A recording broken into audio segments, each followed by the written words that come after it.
Chapter 326. It was Ning Shu's first time seeing a primitive scenery. There was an endless primitive forest, and huge birds were flying in the sky. The whole world was in an uncivilized state, wild and dangerous. There were children playing on the flat ground around the cave. Some of the children had even turned into tiger cubs with small wings on their backs. The children were playing together and rolling on the ground. There were also small female orcs who hadn't turned into human form nestled in the arms of adults, watching these tiger cubs play. Ning Shu felt that his worldview was broken again. Ning Shu really couldn't stand such a strange setting. The most important thing was that she could have sex in her animal form and human form, and the feeling was different. Even her penis looked different.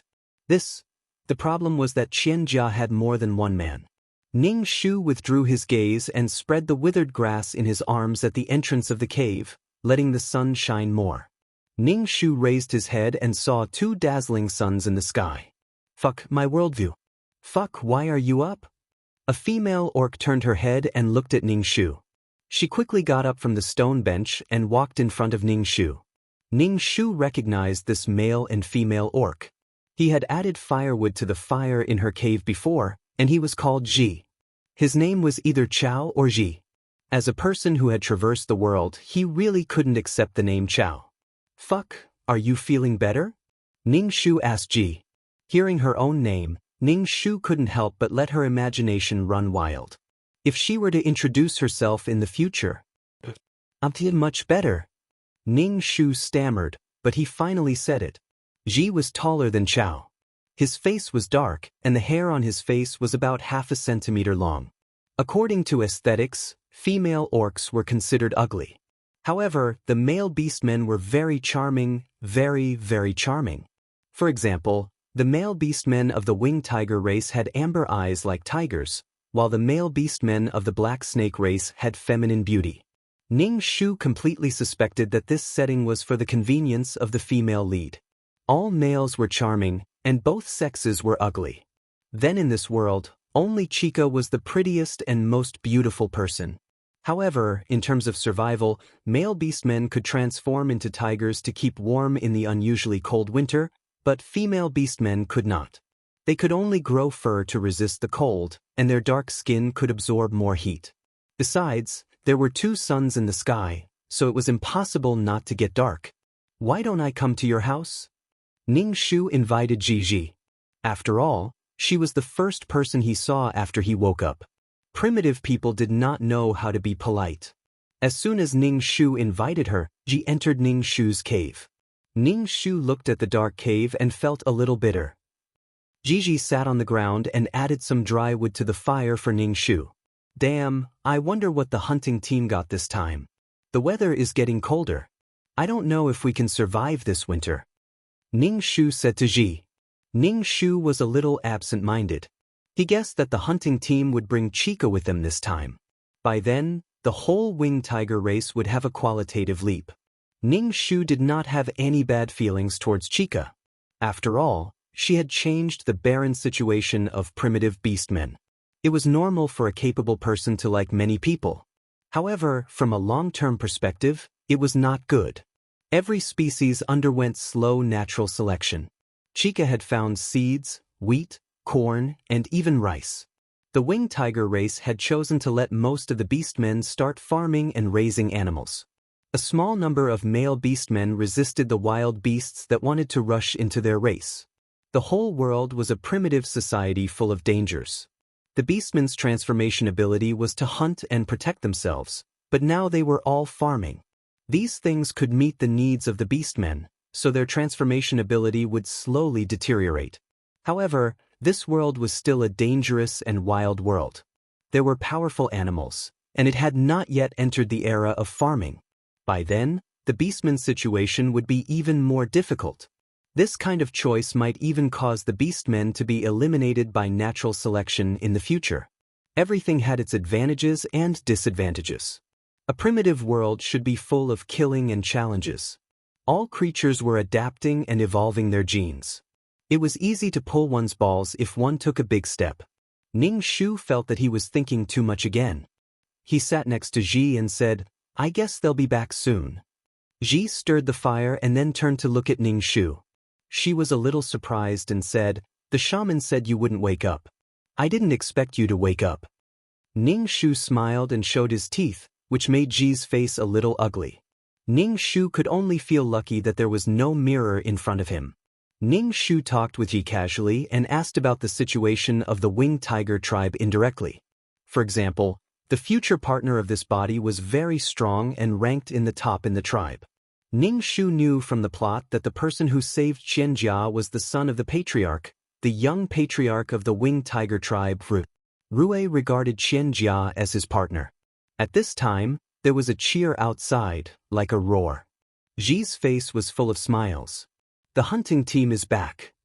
Then she pulled Ning Shu out of the cave. Ning Shu looked up and saw many tigers almost as big as a couch, flapping their wings and flying in the sky. There were so many tigers flying together that it seemed to cover the sky. These tigers were holding dead gifts in their mouths.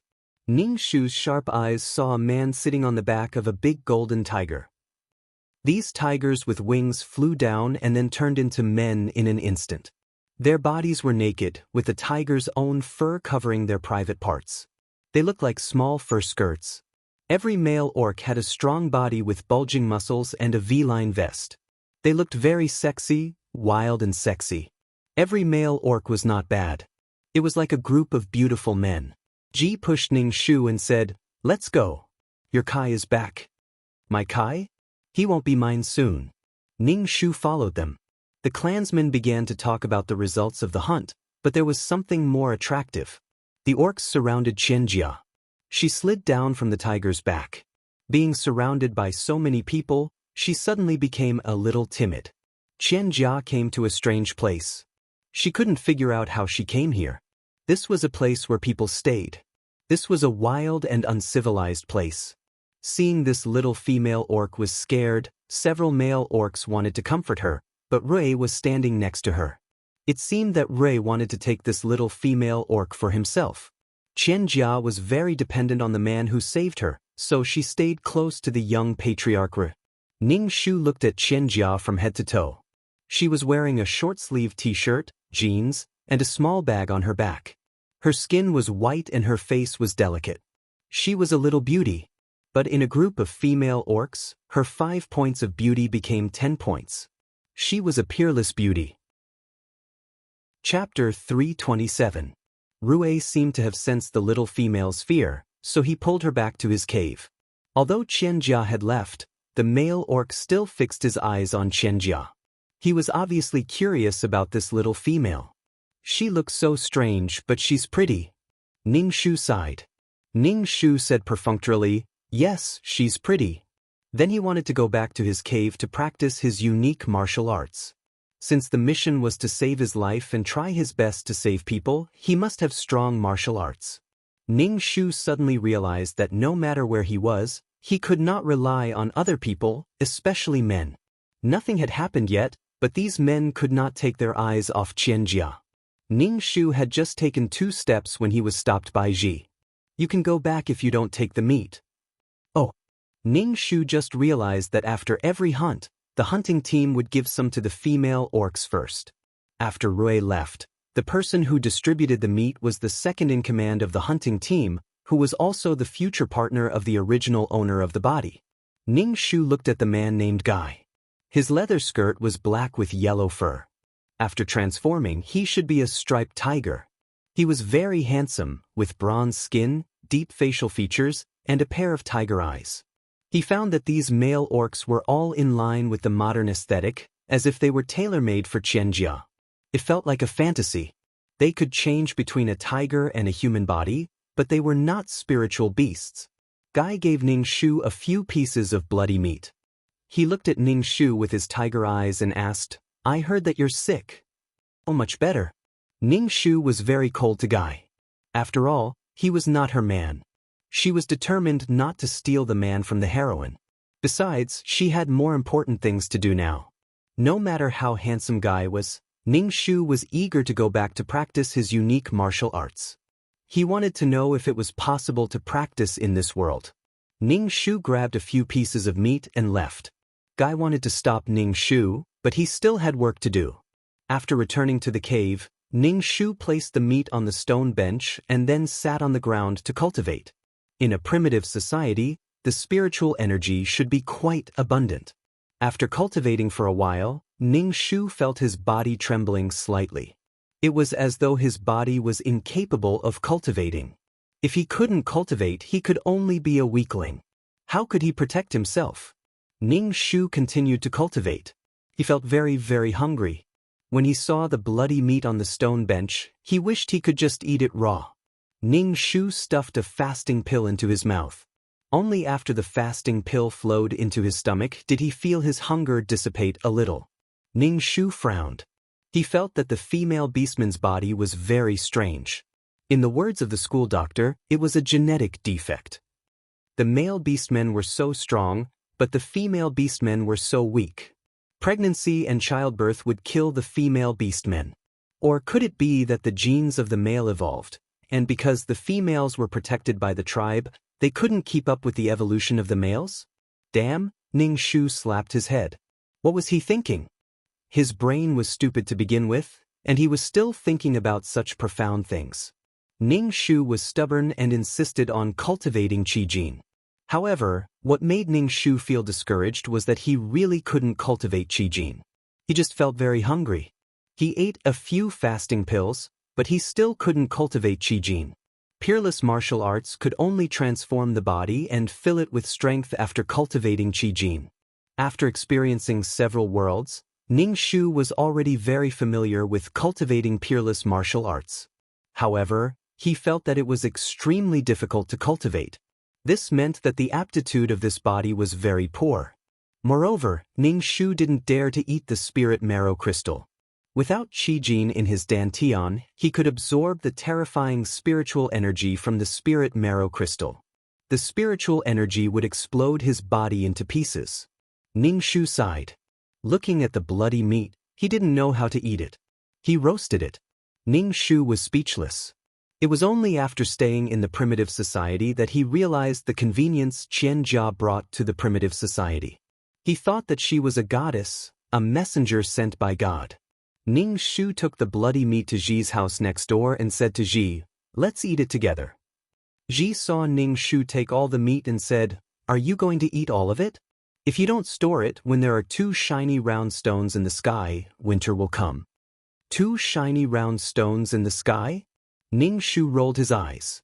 Damn, 10 moons? What the hell? Fortunately, it wasn't 10 suns. Ning Shu twitched the corner of his mouth. It will spoil easily. Eat it. It's not very hot now, so it won't spoil easily. The hunting team said that it's not easy to hunt in cold weather. Damn, you'd better save some. Ning Shu wanted to say that without salt and rouge meat, the meat would be smelly. What could he? He just needed to wait for Qian Jia to find the salt mine. Then everyone would have salt to eat. Qian Jia should do some things, but it would be strange if she did it. Ning Shu didn't want to be special. Sometimes, being special was a kind of trouble.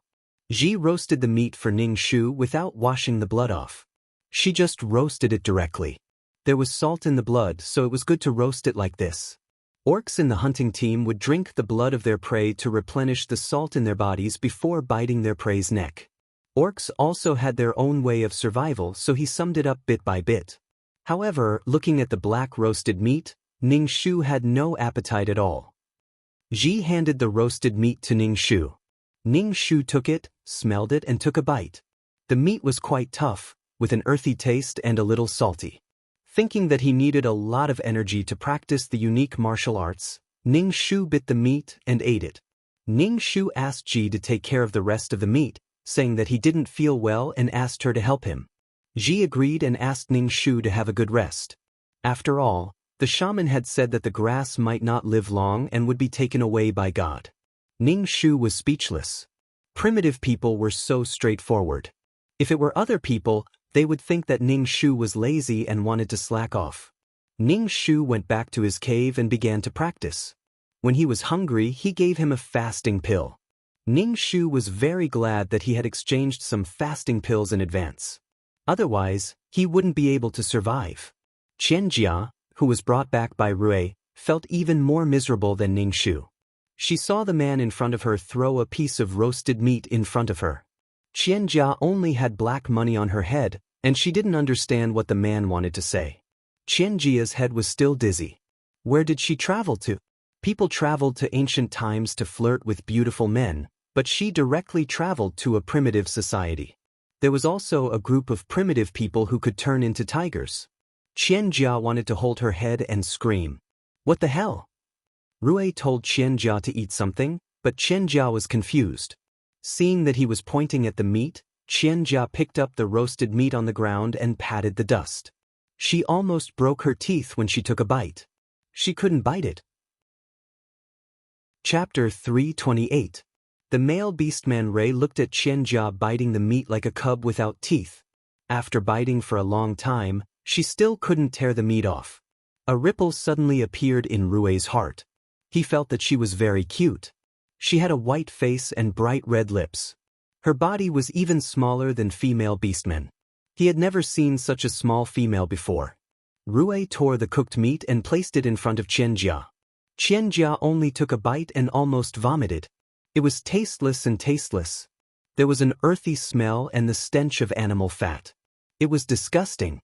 Qianjia had never eaten anything so disgusting before.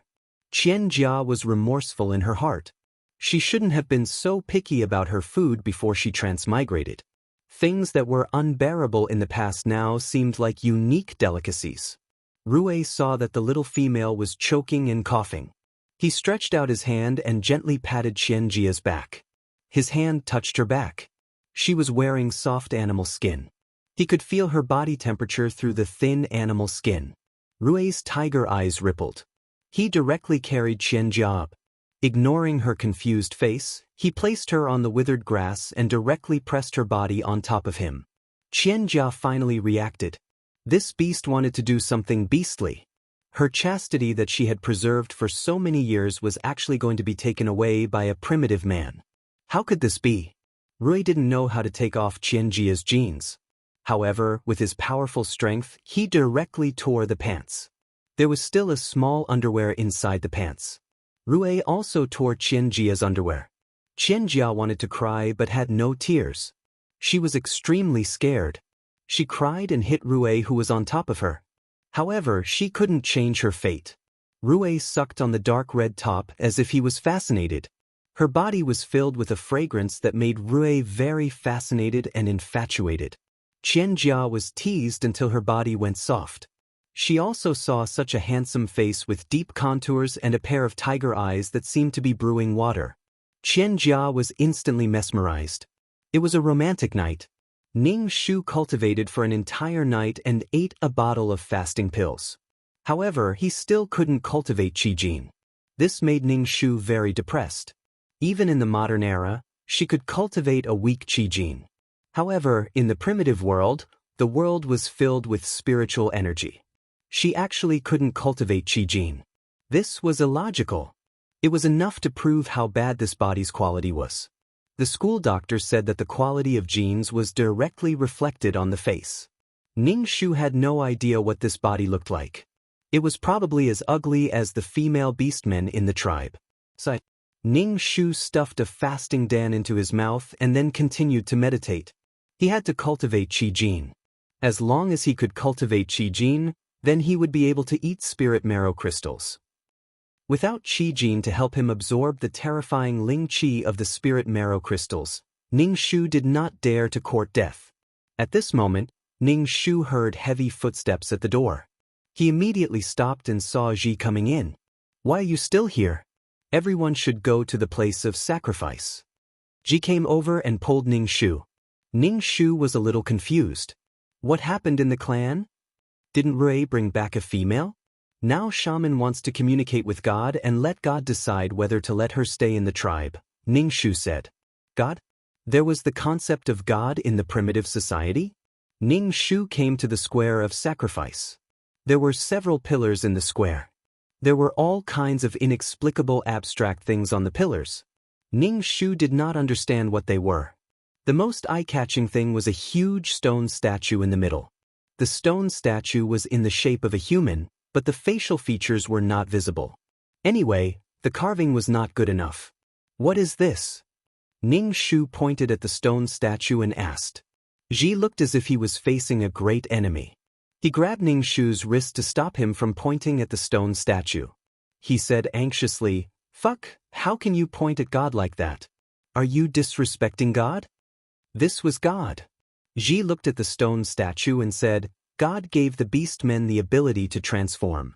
God waved his hand, and the beastmen could transform. They could use the beast form to hunt.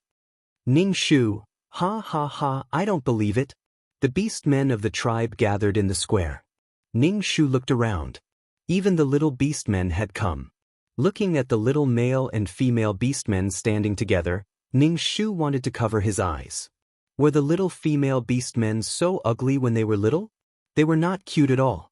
On the other hand, the male beastmen were very cute. He felt that God was very biased.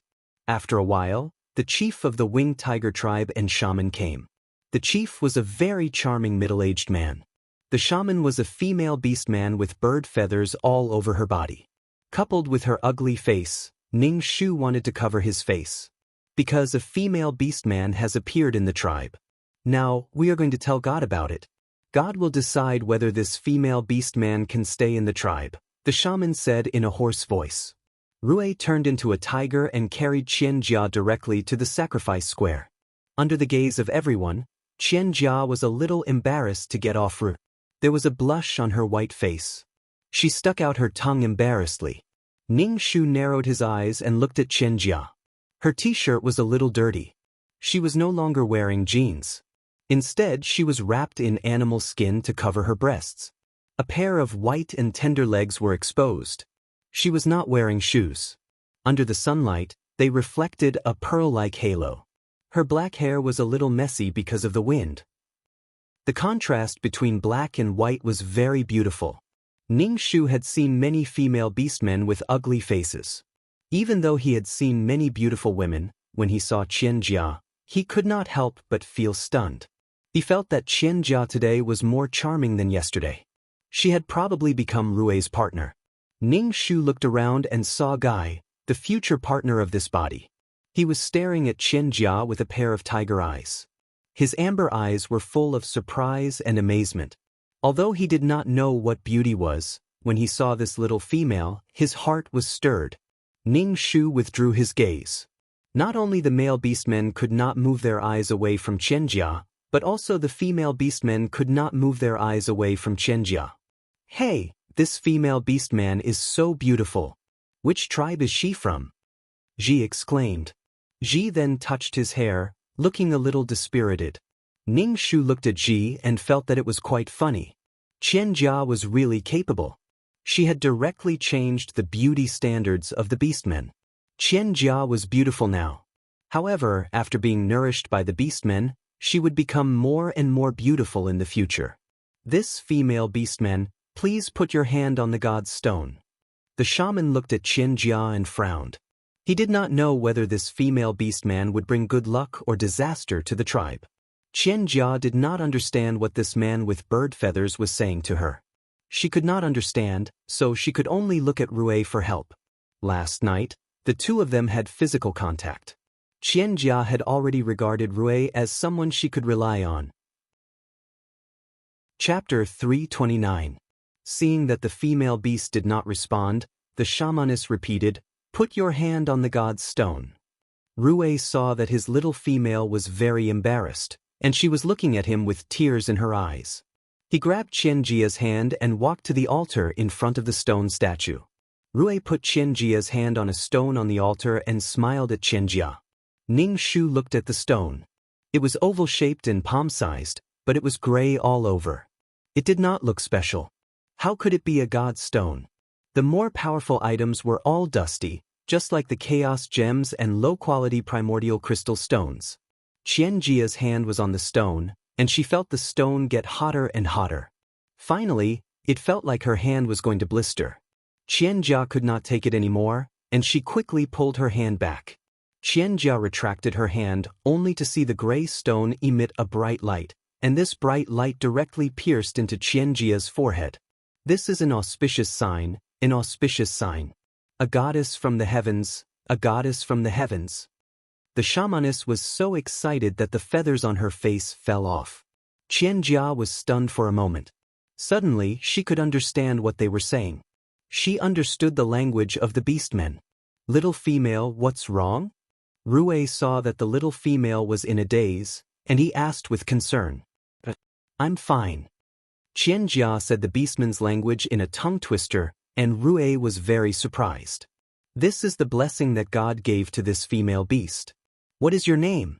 The shamaness asked Qianjia. My name is Qianjia. The shamaness nodded with satisfaction. From now on, your name is Jia. You are a member of the winged tiger race. Ning Shu was speechless. Ning Shu looked at the witch, this female stick, calling Qianjia a goddess. She didn't know what to say. But Ning Shu was very curious about what the oval-shaped stone was. It looked like something good. 2333 system, what is that? Ning Shu asked 2333 in his heart. 2333 said with surprise, I did not expect this place to have 1,000-world stone. What is the 10,000-world stone? Ning Shu asked, his eyes staring at the 10,000-world stone on the altar, feeling that it was a good thing. The 10,000-world stone can only be found in high-level planes. It's the cornerstone that supports a plane. However, the 10,000-world stone is even more amazing because it records the entire plane's matters. The formation of the laws are all recorded inside. Don't be fooled by its small size. It contains the endless vast process of the formation of the plane's laws. This thing is extremely precious. If a powerful expert obtains the 10,000-world stone and comprehends the laws within, their future will be limitless. 2333 was also a little excited. What a lucky bastard. Ning Shu clutched his chest. Damn, such a good thing was right in front of him, but he couldn't get it. It was heartbreaking.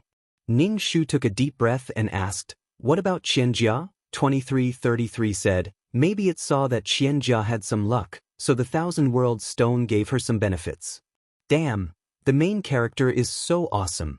I also want to touch the 10,000-world stone. The beastmen all gathered around and greeted the new female beastman. Qianjia struggled to deal with them. For example, they asked her where she came from and what she was wearing.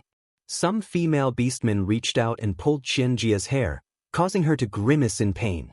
Rue immediately transformed into a tiger, carried Qianjia on his back, and flew away.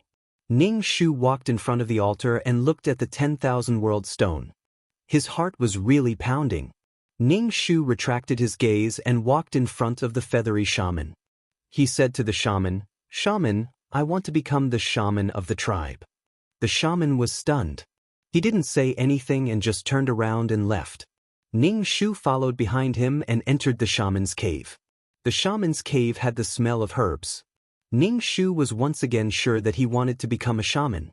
The shaman sat on a stone bench and looked at Ning Shu. He asked, Rue, I remember that your future partner is Guy. If you want to become a shaman, can't you be Guy's partner? Yes, I want to become a shaman, Ning Shu said. As for Guy, Ning Shu had already forgotten about him. He would be the female lead's partner sooner or later. Why? The shaman looked confused.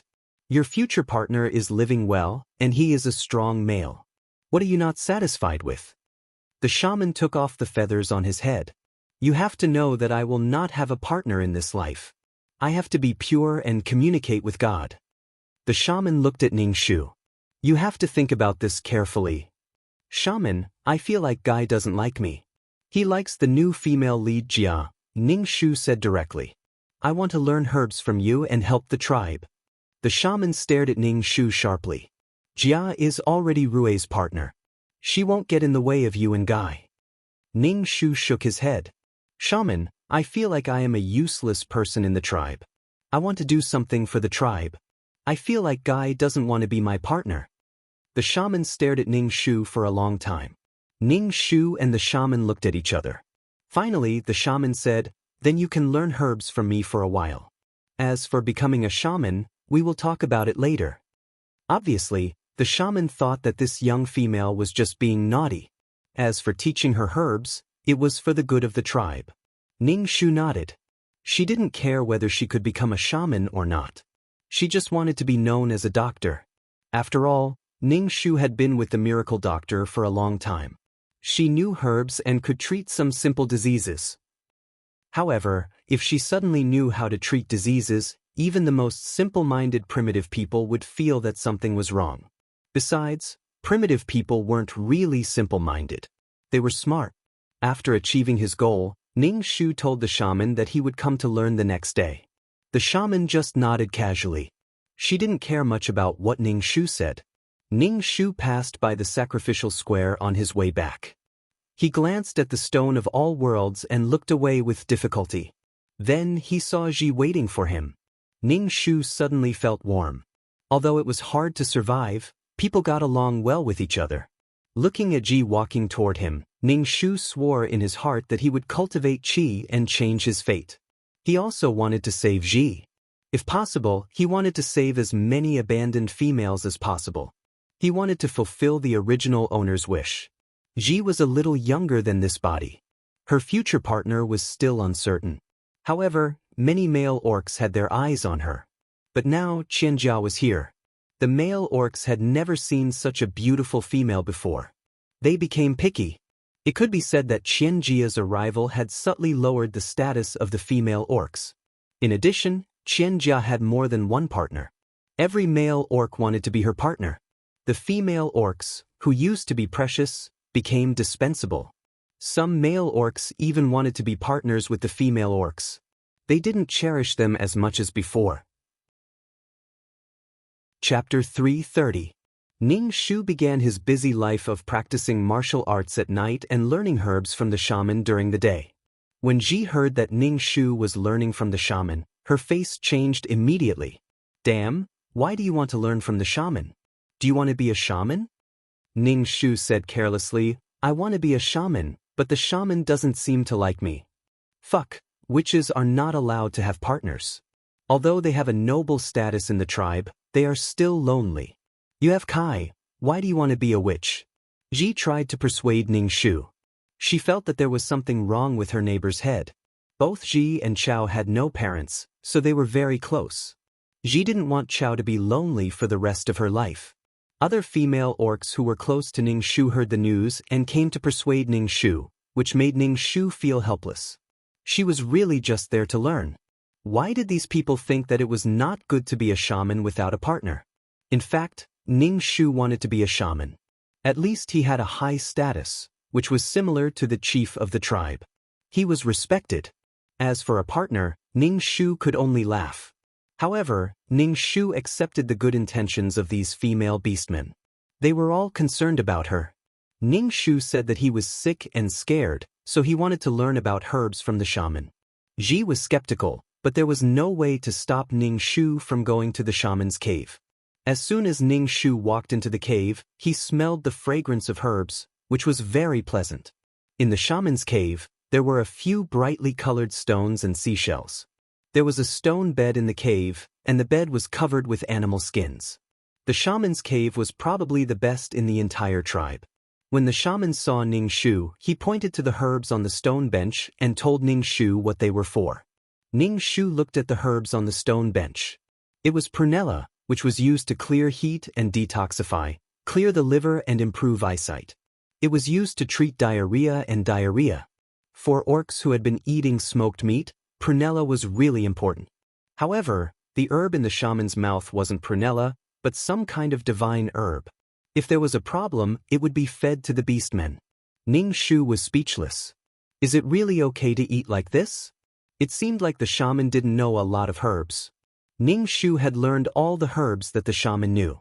Thinking about how he had read so many books from the godly doctor, he realized that learning was indeed important.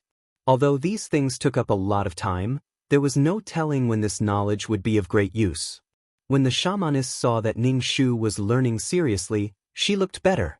She even took out a small stone and gave it to Ning Shu. She asked Ning Shu to try to communicate with the stone. As long as he could communicate with the god's stone, he would be able to communicate with God. Ning Shu looked at the stone that looked very similar to the 10,000 world stone, and his heart started to pound. Damn, could this be the 10,000 world stone? Shaman, what is this? Ning Shu swallowed his saliva and stammered. The shaman said, actually, they are also God stones. 2333, is this the 10,000 world stone? Ning Shu asked excitedly.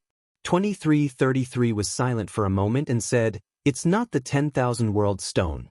It can barely be considered a pseudo 10,000 world stone. There are laws in it, but it can't be compared to the 10,000 world stone. Oh, Ning Shu was a bit disappointed, but the shaman gave this to her. Did she want to make her a shaman?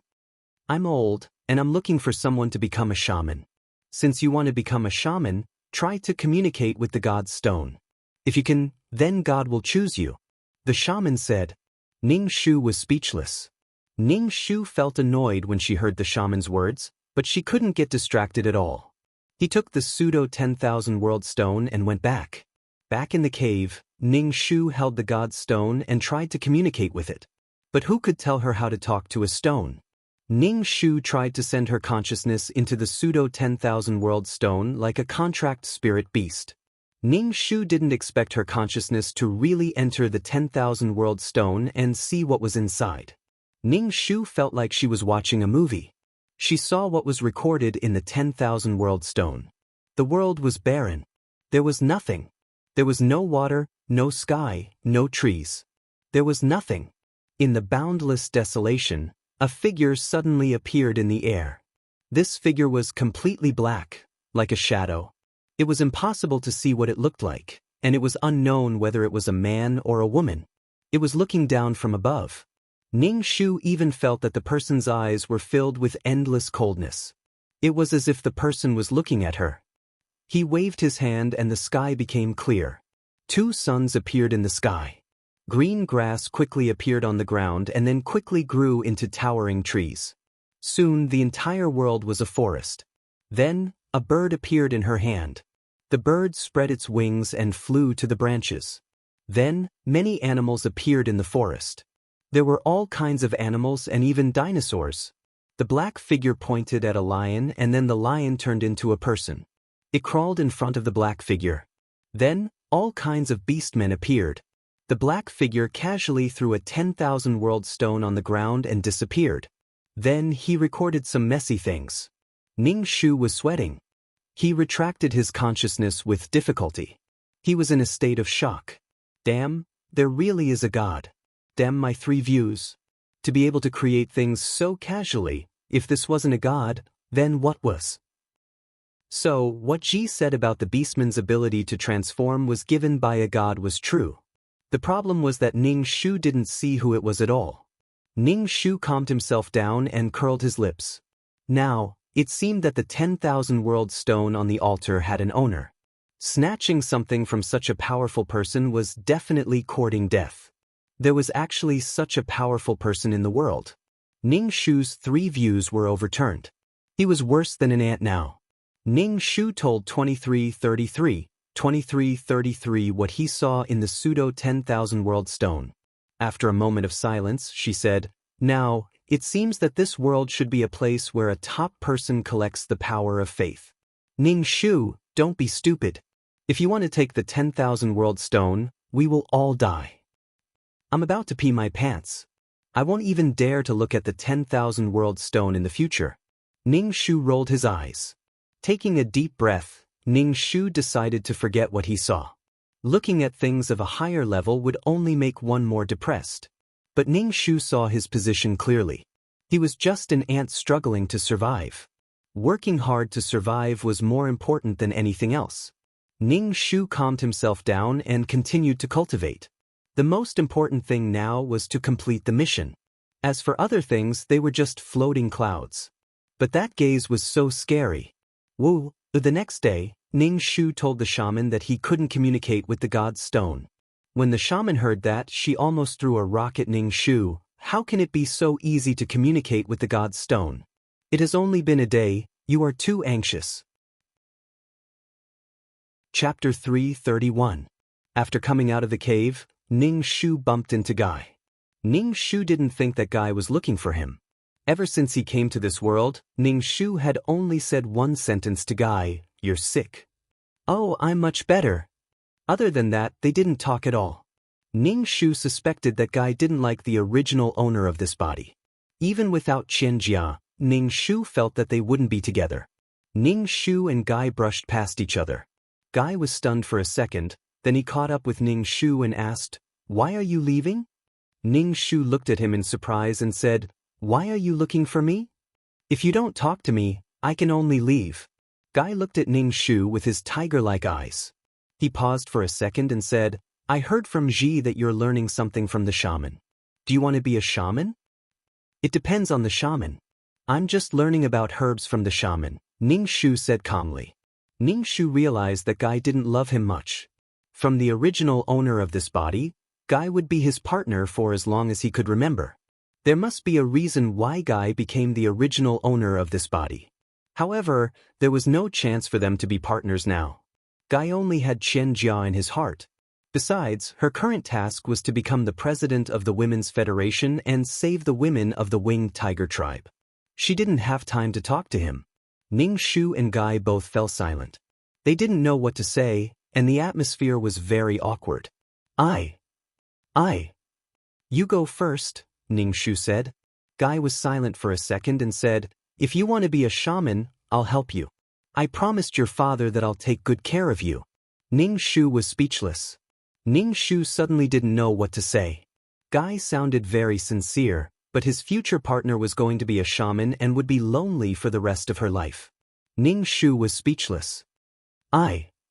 Ning Shu put on a fake smile, making her face look even uglier. She said, "Thank you, I can solve my own problem." Then she turned around and left.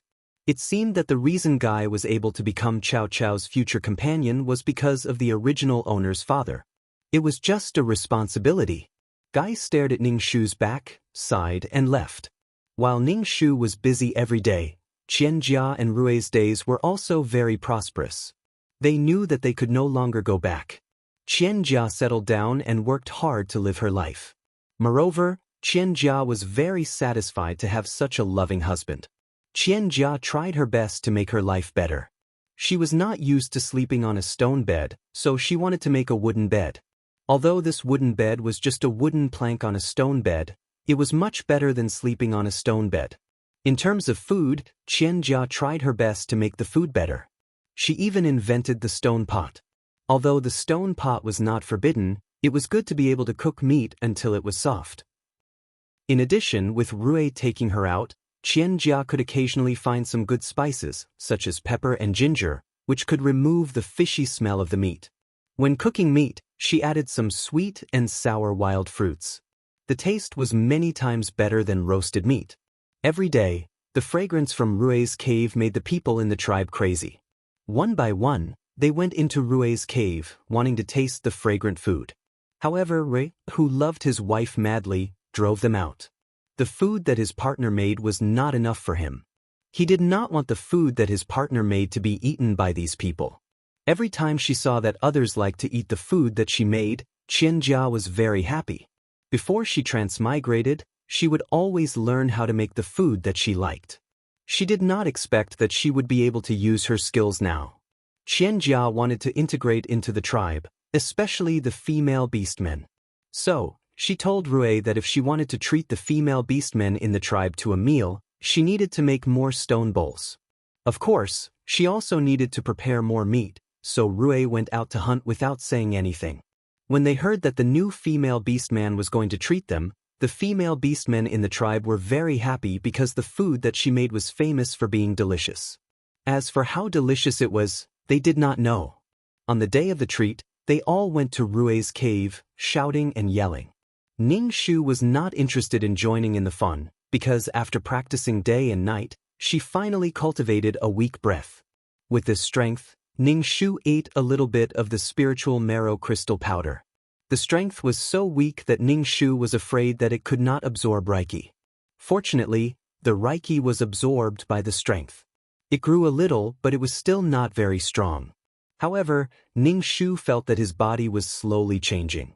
His bones were itching, and his body was slowly becoming stronger. Although he could not fly over roofs and run on walls, his body was much more agile and his physique was much stronger. If he fell into the river again, he would not catch a cold. Just as he was about to eat some more spiritual marrow crystal powder, He heard Ji's footsteps coming in his direction. Ning Shu immediately gave up meditating. Ji often came to visit her. After a long time, Ning Shu would know if it was her when he heard the footsteps. When Ji walked into the cave, Ning Shu asked, "Why are you still sitting here? Let's go, or we won't be able to eat it." Ning Shu saw that there was a flower in Ji's hair. Her hair was not tied up, and a wild flower seemed to be about to fall. "What are you doing? Why are you arranging a flower?" Ning Shu asked in surprise. He suspected that Ji had taken a fancy to some male beast man. A woman would dress up for her lover. This was the same in every world. Ji touched the flower in her hair, but it fell. Ji picked up the flower and said, "Didn't the new female beast man invite us to eat? I want to look better." "So that's why." Ning Shu walked to the entrance of the cave, picked up a sturdy grass stem, and asked Ji to squat down. He combed Ji's messy hair with his fingers, tied her hair with the grass stem, and put the flower in her hair. It looked much more refreshing. Ji touched her hair in surprise. She smiled and said, "Damn, you're amazing. Do you want a flower? I'll find one for you. You can also fix your hair. Let's go to Rui's cave together." Ning Shu was too lazy to do it. She really wanted to cut her hair. She combed her hair with her fingers every day, and her fingers felt like they were going to break.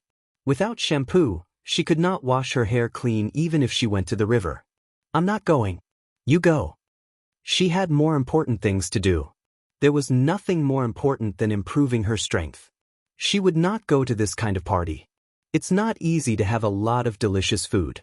I heard there's a lot of meat. Why don't you go? Ji looked at Ning Shu as if she were stupid. She pulled Ning Shu away.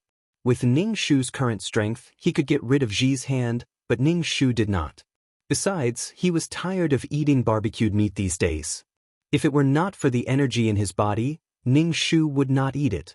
There were not many fasting pills left. If he ate more, there would be none left. Chapter 332. When they arrived at Rui's cave, there were already many people gathered in front of the cave entrance. They were cooking on the flat ground outside the cave entrance. Qianjia was warmly entertaining these female orcs who came as guests. Then he busied himself and started cooking. All the female orcs were very curious about how Qianjia could make such fragrant food. They were especially curious about the Swiss Army knife in Qianjia's hand, which could easily cut the meat. Qianjia generously told them all her methods. No matter what the female orcs asked, Qianjia answered generously. Qianjia felt very proud of using her ability to change the people around her. Ning Shu looked at Qianjia. She was wearing a different t-shirt from before. She had animal skin around her waist, and her hair was combed into a beautiful centipede braid. Then she tied it with a lace-like ribbon and tied it into a bow. She looked fresh and beautiful. There was a world of difference between her and the female orcs around her. Ning Shu looked at the lace hairband on her head and wondered if it was the lace on her underwear. Ji, who was standing next to Ning Shu, saw such a beautiful Qianjia. She touched the wildflowers on her head and felt a little inferior. Ning Shu pulled Ji's hand and whispered, "Ji, I think you're prettier than Qianjia." Ji smiled and joined the group of people who were asking how to cook the meat. Ning Shu sat on the stone bench and looked at Qianjia, who was busy but at ease. She held a fish in her hand and told the female orcs that it was edible.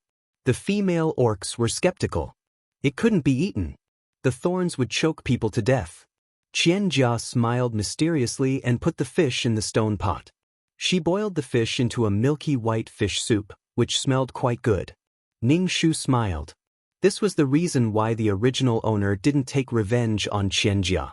Even if his future partner became one of Qianjia's partners, he didn't want to do anything to Qianjia. Qianjia's arrival had indeed made the entire winged tiger tribe better. Everything that flew in the sky and swam in the water could become delicious in her hands. She had greatly enriched the winged tiger tribe's diet and made food less scarce in winter. The discovery of salt mines allowed food to be stored longer. Building houses meant that the orcs did not have to live in damp, dark caves. Qianjia's great achievements, no one could erase her contributions. Grass only wanted to survive. In this cruel environment, survival was the most important thing. Chao didn't have any resentment towards Qianjia, but he didn't understand why he was abandoned by his tribe.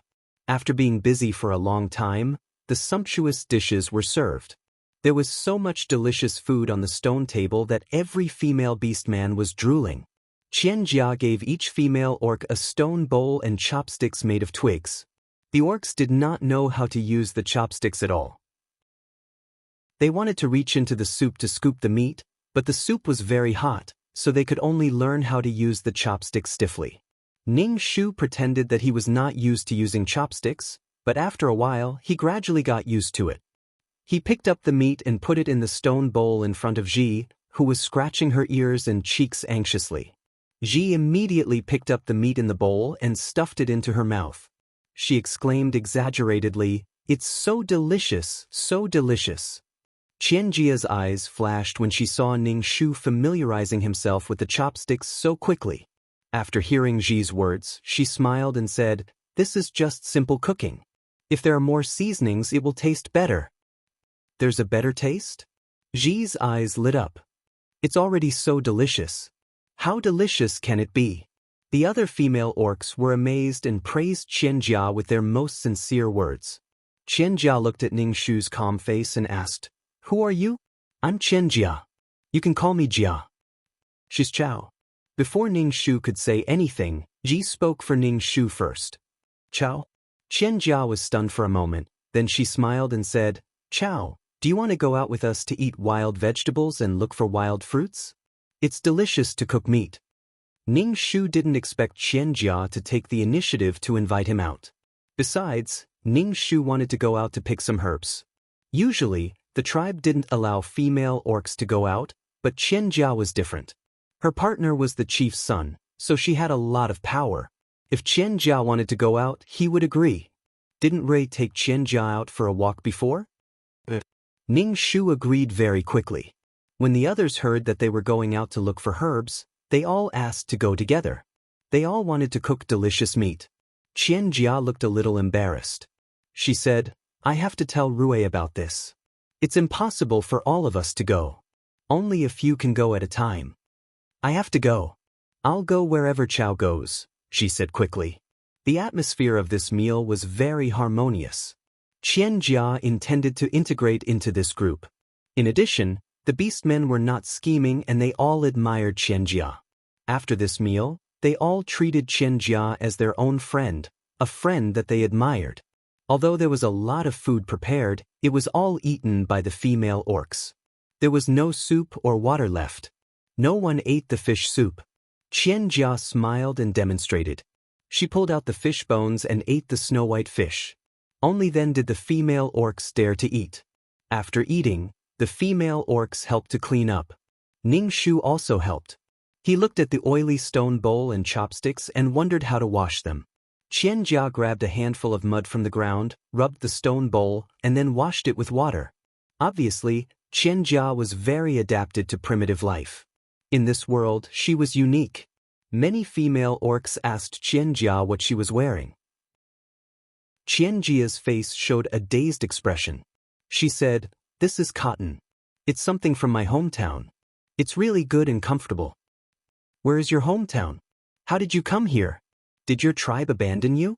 a female orc asked Qianjia. Qianjia shook her head.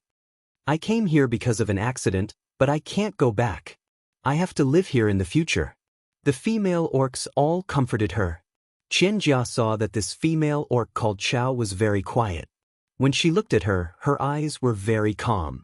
Qianjia was used to the orc's praises. Suddenly, there was an orc who was not intimate with her and was very indifferent to her.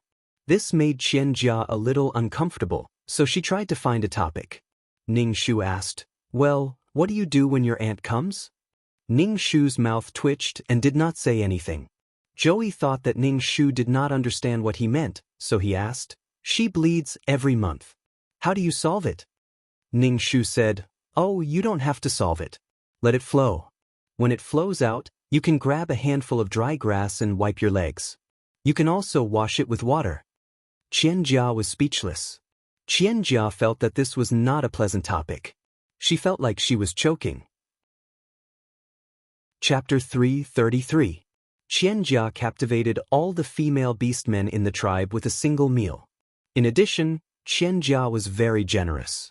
After the meal, she even taught these female beastmen how to take care of their hair. She even gave them some simple soap. This soap was the simplest. It was made from a mixture of plant ash and animal fat. It would solidify and become the simplest soap. When the female beastmen heard that this thing could wash their bodies and hair, they were very surprised. Then, a large group of females ran to the river to wash their hair. Ning Shu looked at the small soap in his hand. There was still plant ash in the yellow and white oil. He followed these female beastmen to the river to wash their hair. After washing with the simple soap, his hair was indeed much cleaner than before. Ning Shu really wanted to ask Chica what she majored in at the university. She knew how to make soap, burn clay pots, build houses, and forge iron when she discovered iron ore. She directly made the primitive world skip the Bronze Age and enter the Iron Age. Everything was in Qianjia's hands, and she easily succeeded. Although she failed twice, she would always succeed. In fact, Qianjia was an omnipotent Mary Sue. However, this had nothing to do with her. Her mission did not conflict with the female lead Qianjia. It was necessary to maintain peace. Ning Shu borrowed something from Qianjia. "Jia, can you give me your knife, the thing you used to chop meat? I want to cut my hair." Ning Shu had been impatient with his hair for a long time. His hair already reached his butt. When he sat down, it was very troublesome to sit on his hair. Qianjia was stunned for a moment. She smiled at Ning Shu and said, "Okay." Qianjia returned to her cave and gave her Swiss Army knife to Ning Shu. Ning Shu pretended that he did not know how to use it and looked at Qianjia. Qianjia patted her head and took the knife in Ning Shu's hand. She said, "You don't know how to use it, right? This is a very common thing in our world. It's called a knife. Let me help you cut your hair." "Thank you." Ning Shu's mouth twitched as she spoke. She felt that Qianjia's words were filled with a strong sense of superiority. After Qianjia helped Ning Shu cut a few strands of hair, Ning Shu did it himself. Because it was done with a knife, it looked like a dog had gnawed on it. Although it didn't look good, Ning Shu felt very comfortable. Qianjia was a very charming girl. After a meal, all the female beastmen liked and worshipped her. On the way back, Ji kept praising Qianjia, her eyes full of envy. Ning Shu said, "Jia is really a good female orc. Many orcs will like her. No wonder Rui likes her." Ning Shu could tell that there was something wrong with Rui. Ning Shu looked at Ji and asked, "Do you like Rui? Why should I like Rui?" Ji looked at Ning Shu and asked in surprise, "I saw that Rui was very cold to all the female orcs in the tribe, but now he likes Jia so much." Ning Shu thought, "I'm sorry. Hey, why did you make your hair like this? It's really ugly. All the female orcs in the tribe have long hair. You look so ugly. Guy won't like it."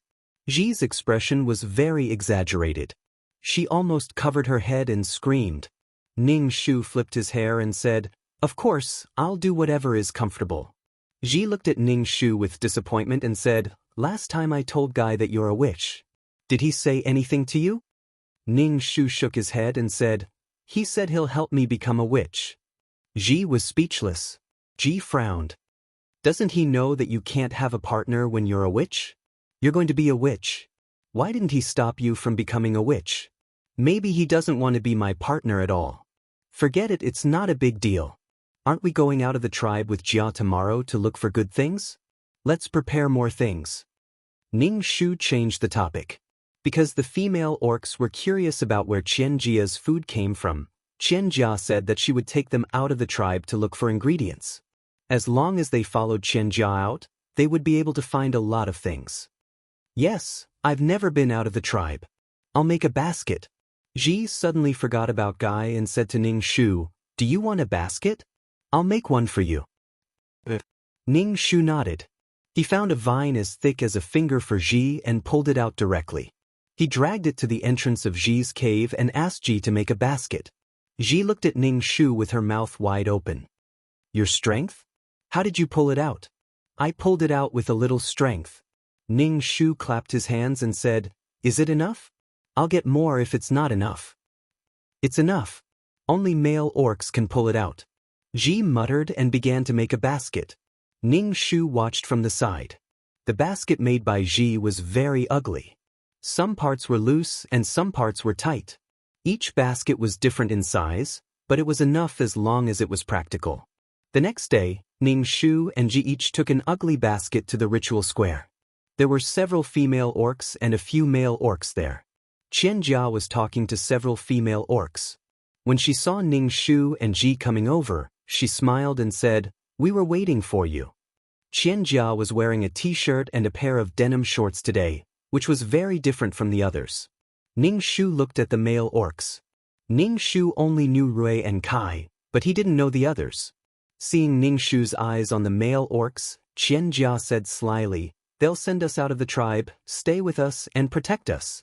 They can also experience the feeling of flying in the sky." The feeling of flying in the sky? Ning Shu thought in the wrong way again. In this NP-dominated world, Ning Shu had to think in the wrong way. It was the first time that so many female orcs had come out of the tribe, so Rui brought the male orcs to protect these females.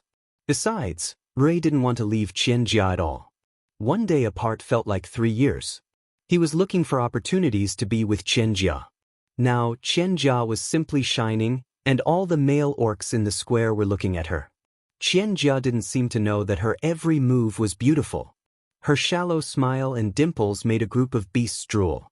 Seeing such a beautiful chica and seeing so many male beastmen looking at him with eyes full of envy, jealousy, and hatred, Rui's heart was filled with pride, bitterness, and pride. Such a female orc seemed to have endless abilities and knew a lot.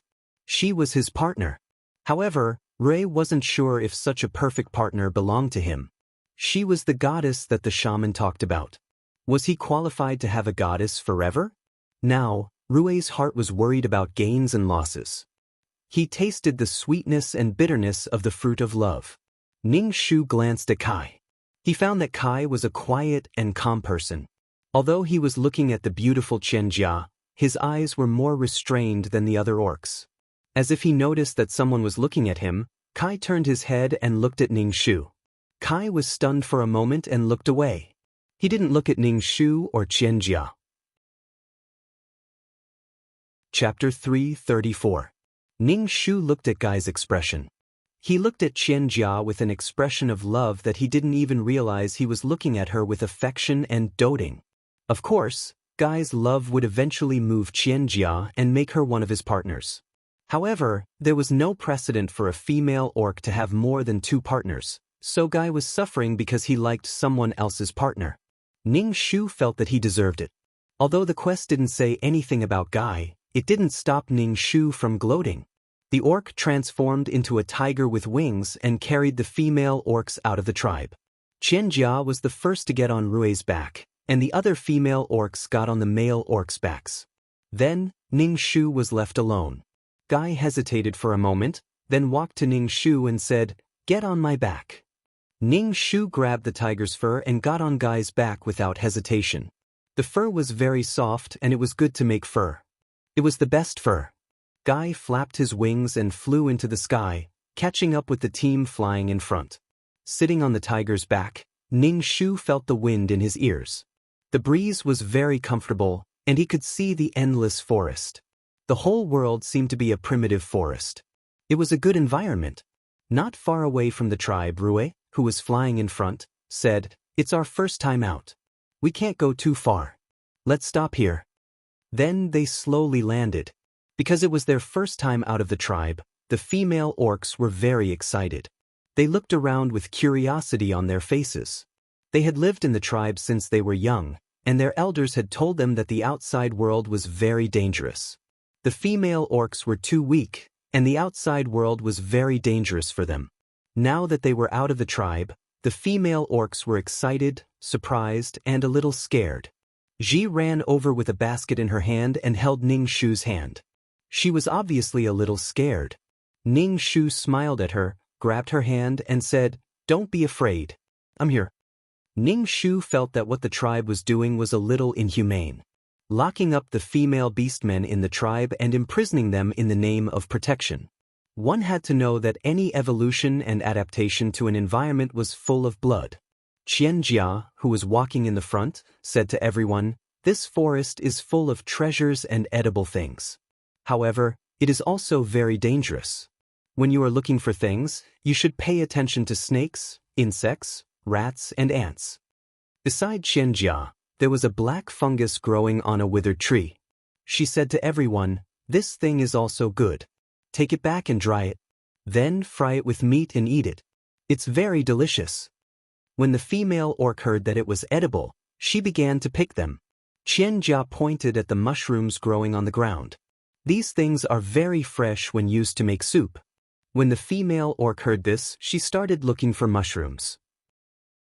She picked a very bright-colored mushroom. Ning Shu said, "Fuck, look at this. It's so big. This can't be done. This can't be eaten." Before Ning Shu could finish, Qianjia came over and said sternly to Ji, "This is poisonous. For things like mushrooms, the brighter the color, the more poisonous they are. Remember, this kind of mushroom can't be eaten." Ji was startled by Qianjia's serious look. She looked at Ning Shu. Ning Shu said, "Since Qianjia said that it's poisonous, throw it away." Oh. Ji hurriedly threw the poisonous mushroom away. Qianjia picked some purslane. Every time she picked something, she would explain to the female orc that it was edible. Ning Shu was not interested in the wild vegetables. Instead, he picked a few herbs. Ji was very excited when she heard Qianjia say that it was edible.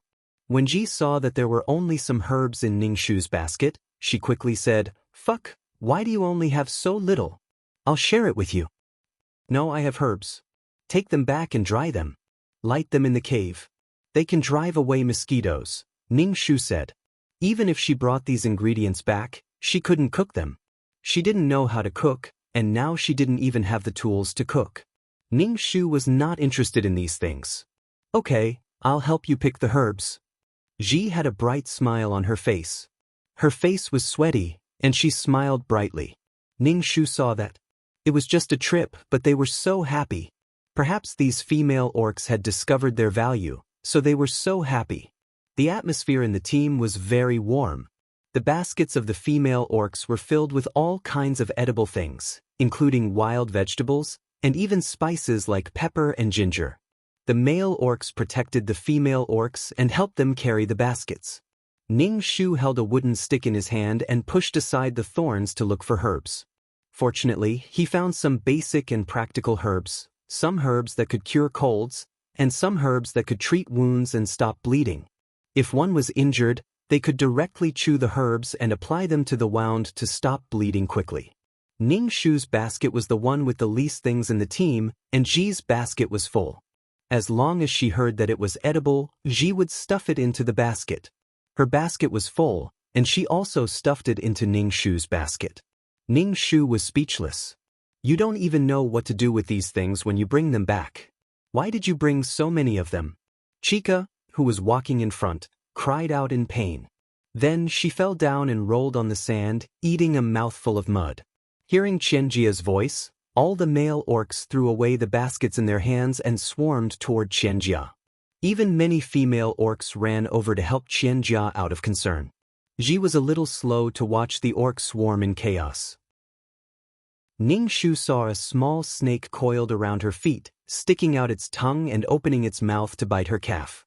Ning Shu raised the branch in his hand and instantly hit the snake's head, making it change shape. "Fuck!" Ji stared at Ning Shu in a daze, and then her face was instantly filled with fear. Ning Shu said angrily, "Pay attention to your surroundings. Don't worry, hold a stick in your hand." Ji quickly picked up a branch on the ground and followed Ning Shu's example, pushing aside the thorns and weeds. Ning Shu looked at Qianjia, who had just fallen down. Everyone was concerned about her, and the male orcs turned a blind eye to the real danger. They were all focused on Qianjia. Since ancient times, the pursuit of beauty had been an instinct. It was really cruel. Qianjia, who had fallen down, was in a daze with sand in her mouth. Seeing Qianjia like this, Rue was worried to death. Even the calm guy showed anxiety on his face. "Jia, what's wrong with you?" Rue asked anxiously. Qian Jia spat out the sand in her mouth and suddenly hugged Rui and laughed. Ning Shu walked over and tasted some sand. It was salty, so there should be a salt mine below. No wonder there was no grass in this desert. It's salty, we found salt. Qian Jia shouted happily. When she came to this world, her biggest regret was that there was no salt.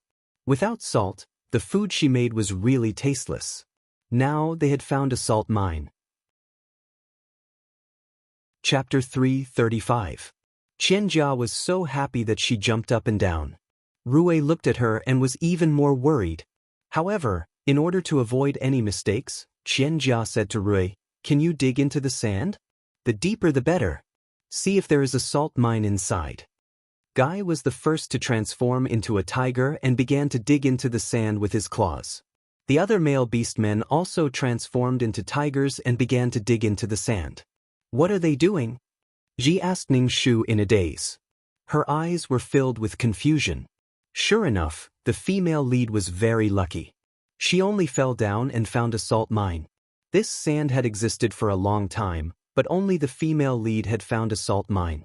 The other female beastmen saw Qian Jia so excited and asked her what was going on. Qian Jia smiled brightly and said to the female beastmen, "This is good stuff. Add a little when you cook and it will make the food taste better. It can also be used to marinate meat and preserve it for a long time." "Wow, really? That's amazing." The surrounding people heard and shouted. Looking at the male beastmen working in full swing, their eyes were filled with anticipation. Finally, Rui dug out something. It was a white crystal. When Qian Jia saw the crystal, she immediately ran over and hugged Rui. She shouted, "There really is salt. There really is salt. That's great, that's great." Qian Jia was so happy that she kissed Rui. Rui's expression suddenly rippled. The other beastmen also wanted to get a kiss from Qian Jia, but Rui kicked them away. Rui sent someone back to inform the chieftain. After a while, the chieftain and the shaman rushed over.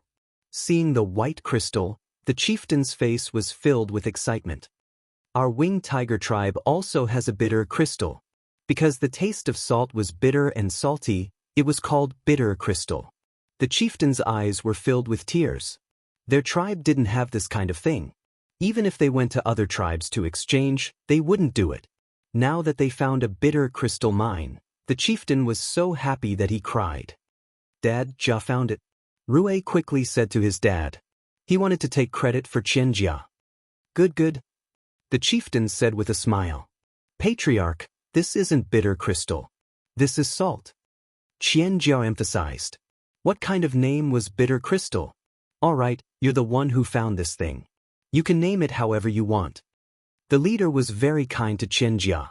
Shamaness also had a smile on her face. She knelt down and kowtowed to the sky, shouting, "God really blesses the winged tiger clan." Ning Shu was speechless. The discovery of the salt mine was a major event for the entire tribe. Qian Jia had become the hero of the winged tiger tribe. Qian Jia was a little embarrassed by these beastmen's praise. She quickly waved her hand and said, "I am also a member of the winged tiger tribe. I've been taken care of by everyone during this time. This is what I should do." As expected, you were sent by God to the winged tiger clan. The clan leader nodded. The male winged tiger beastmen looked at Qian Jia with even gentler eyes. Even the female winged tiger beastmen liked Qian Jia very much. "Fuck, what's this? Why are the chief and the shaman so happy?" Ji was confused when she saw that everyone else was so happy. In fact, most of the beastmen didn't know why the chief and the shaman were so happy. However, when they saw that everyone was happy, they were happy too. Ning Shu shook his head and said lightly, "I don't know either." The clan leader waved his hand and asked a few male winged tiger beastmen to carry the salt back.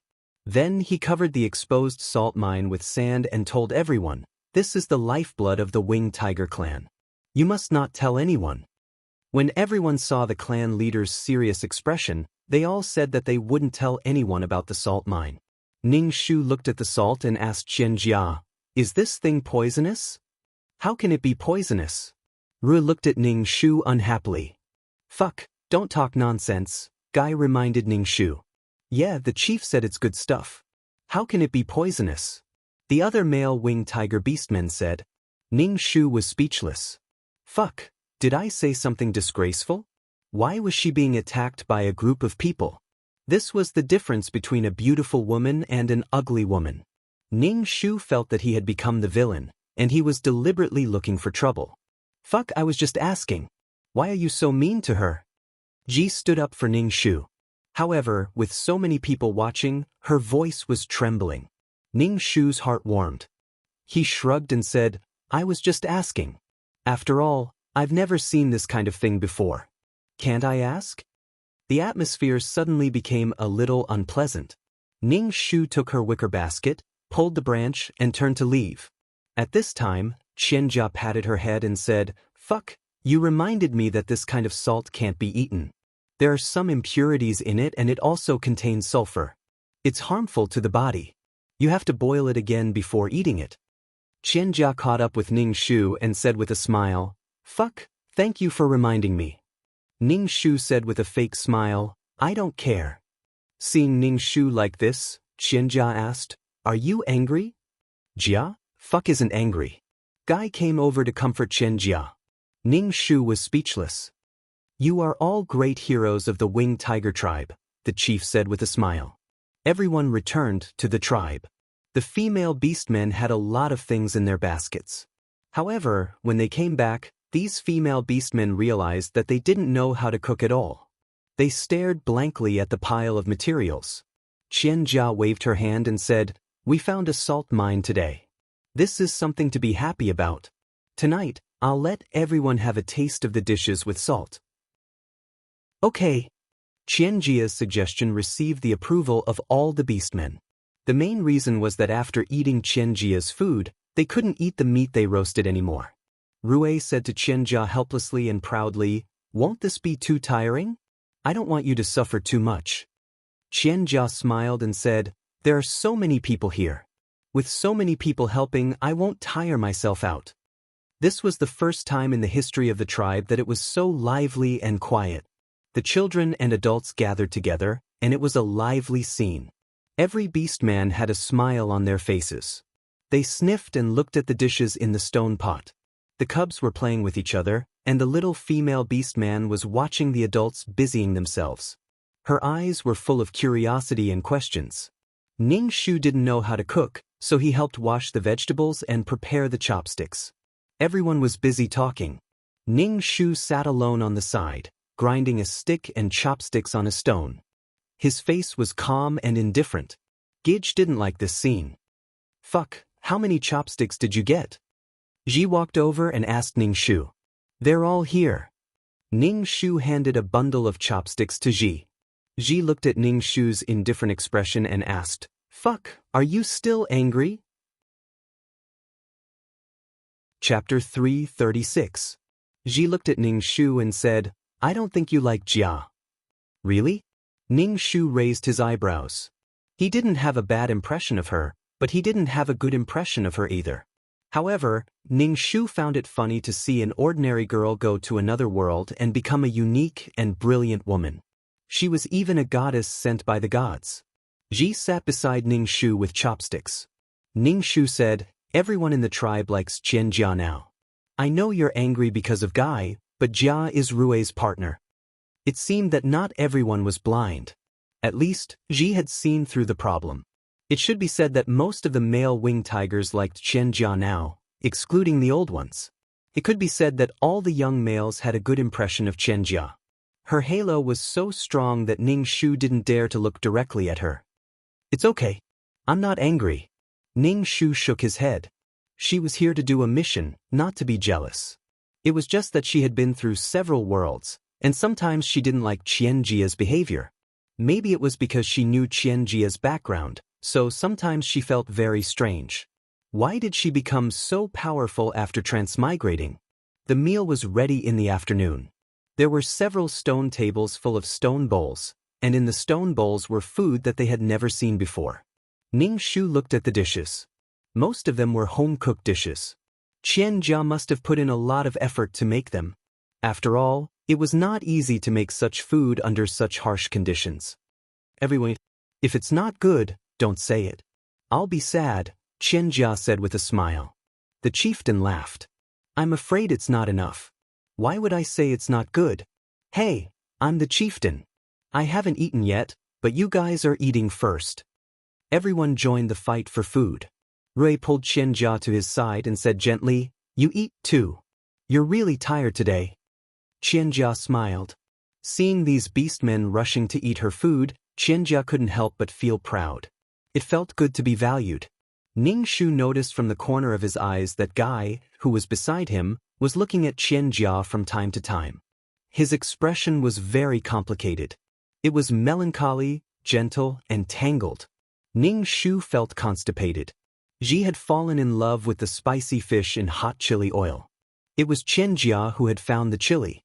When she had found the chili, Qianjia had wanted to cook the fish in hot chili oil. Some beastmen liked boiled fish very much, but some didn't dare to eat it. Ning Shu put down his chopsticks after he was full. These things were incomparably attractive to the beastmen, but to Ning Shu, they were just ordinary things. Fuck, why aren't you eating? She turned around and saw that Ning Shu had already put down his chopsticks. She immediately picked up some food for Ning Shu and said, Eat more. You eat? I'm full, Ning Shu said with a smile. Qianjia saw that Ning Shu had stopped eating, but the other beastmen were still eating. Even if they were burping, they were still eating with great enjoyment on their faces. Ning Shu's expression was calm. Gij didn't eat, so Qianjia felt a little uncomfortable. She asked, Fuck, are these dishes not to your liking? As soon as Qianjia said this, everyone at the table looked at Ning Shu. Ning Shu twitched the corner of his mouth and said, I'm full. I can't eat any more. Could it be that she still had to feed her after she was full? Even if there was an immortal pill, she wouldn't be able to eat it. I thought you didn't like it. What do you like to eat? If I know how to, I can teach you how to cook it. Qianjia felt that this beastman called Grass was different from other beastmen.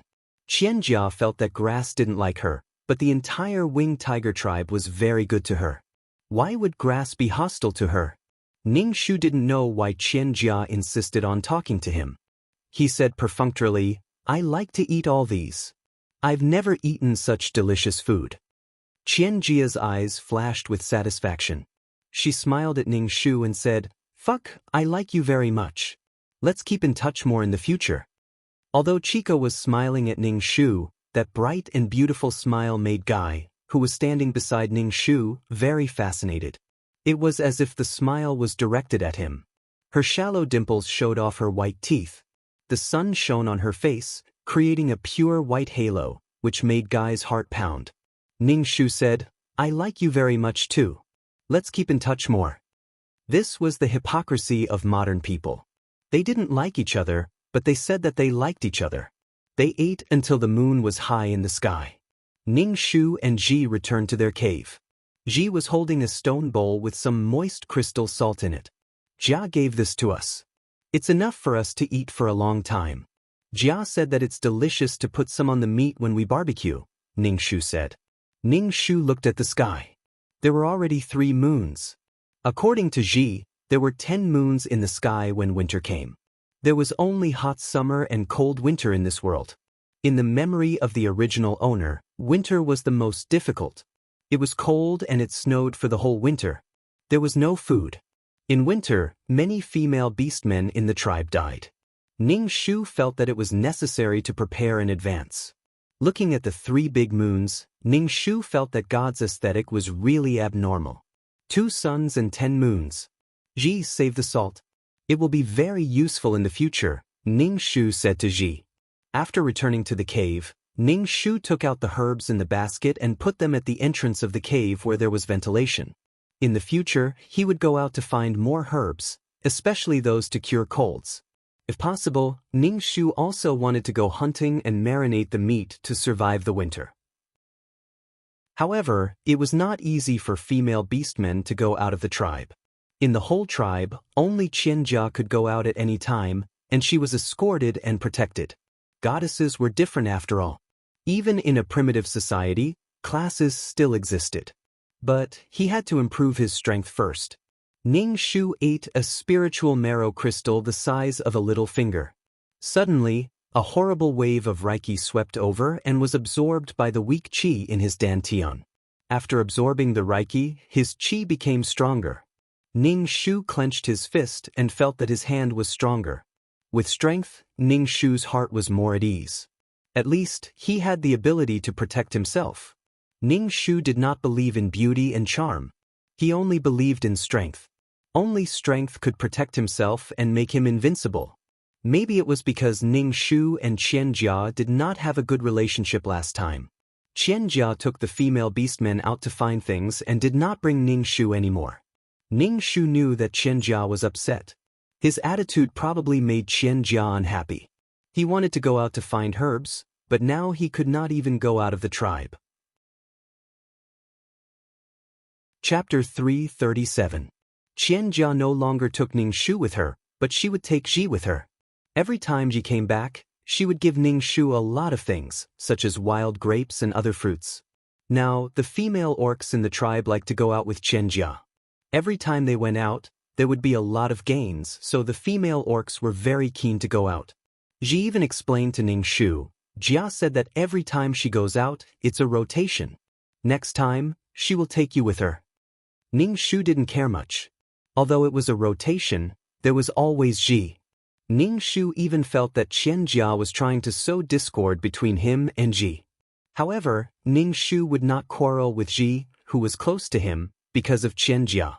Every time Ji went out, Ning Shu would crush the herbs and apply them on her body. These herbs could repel insects and mosquitoes. Last time, Ji was almost bitten by a snake. The male orcs who followed to protect the female orcs all looked at Qian Jia. Some things could only depend on oneself. If something happened, one could only bear it and suffer by oneself. Ning Shu curled his lips. If you don't take me with you, can't I go by myself? Now she could protect herself. After Qian Jia and the others left, Ning Shu sneaked out of the tribe. However, he just looked around the tribe, looking for herbs and occasionally hunting wild rabbits. Ning Shu encountered a fat and strong roe deer. Ning Shu chased the roe deer for a while and finally killed it with his bare hands. Ning Shu clenched his fists. It was good to have strength. When he dragged the spoor back, Qian Jia's team had not returned yet. Ning Shu dragged the roe deer into the cave first. He didn't intend to hand over the spoor. This time, Qian Jia found wheat, and it was a mature wheat seed. She was very excited. Thinking that she could eat steamed buns in the future, Qian Jia felt that life was good. After Qian Jia came back, she asked Rui to cultivate a piece of land. Rui agreed very quickly and asked some male orcs in the tribe to help. Guy was the first to respond. Qian Jia made a lot of delicious food to reward them. When Ning Shu heard this news, his face twitched. Could it be that wheat was grown regardless of season? But Chica still managed to grow it. Perhaps this world didn't have seasons. There were no 4 seasons to begin with. Ji handed the herbs in the basket to Ning Shu and said, I saw you pick this last time. I don't know if this is what you want. Ning Shu saw that there were not many wild vegetables and fruits in Ji's basket. She guessed that Ji had already found herbs for her. Ning Shu was really touched. The stuff you apply on me works very well. I always get bites from the insects when I go out before, but they don't bite me anymore after I apply it, Ji said to Ning Shu with a smile. Then, she handed the fruit to Ning Shu and said, Try this tomato. You can eat, I'm not eating. Ning Shu placed the herbs at the entrance of the cave to dry. Ning Shu thought for a moment and dragged the dead roe deer in front of Ji. Ji looked at the prey in surprise and asked, Where did you get this? I sneaked out to collect herbs and met this one. I killed it and will keep it. When winter comes, we'll have food, Ning Shu said. Ji looked very surprised and scared. How could you sneak out? Without a male to protect you, what if you encounter danger? You actually went hunting? I'm very strong. It's okay. I'll protect myself. Let's salt the meat. Ning Shu had to store enough food now to deal with the disaster. Ji looked a little hesitant. Are we really not going to hand this in? The prey in the tribe had to be distributed. It was the first time that Ji had hidden it secretly. Ning Shu didn't care. We'll be fine as long as we don't let anyone find out. Because she can cook a lot of delicious food, Rui will definitely give more prey to Qian Jia. In addition, Qianjia has contributed a lot to the tribe, so no orcs will say anything. But if we don't have enough food, we won't be able to survive the winter. Ning Shu persuaded Ji patiently. Some things were easier for two people to do. Ji bit her lips and finally nodded. She picked up a stone from the ground and sharpened it, preparing to cut open the robe. Ning Shu took the stone. I'll do it. I'm very strong. Ning Shu skinned the roe deer and found a place to bury it. Ji held the salt jar and saw Ning Shu rubbing a lot of salt on the meat. She said, "Should I ask Ji for more salt?" "Yes, but don't ask for too much at once." Ning Shu was already very frugal with salt. After rubbing the meat with salt, he rubbed it for a long time to let the meat taste and preserve it. A large bowl of salt was barely enough to marinate the roe deer. Ji found a stalk of grass and hung up the roe deer meat. Looking at so much meat, Ji was very satisfied. Ning Shu sighed and looked at the empty jar. Qianjia almost controlled the salt of the entire tribe. As long as she could boil the coarse salt, she would be able to use it. If the people in the tribe wanted salt, they would either go to Qianjia or the patriarch. Ning Shu wanted to get salt from the salt mine and cook it himself, but the salt mine was a little far from the tribe. Moreover, the chieftain valued the salt mine very much and did not allow the tribesmen to get it privately.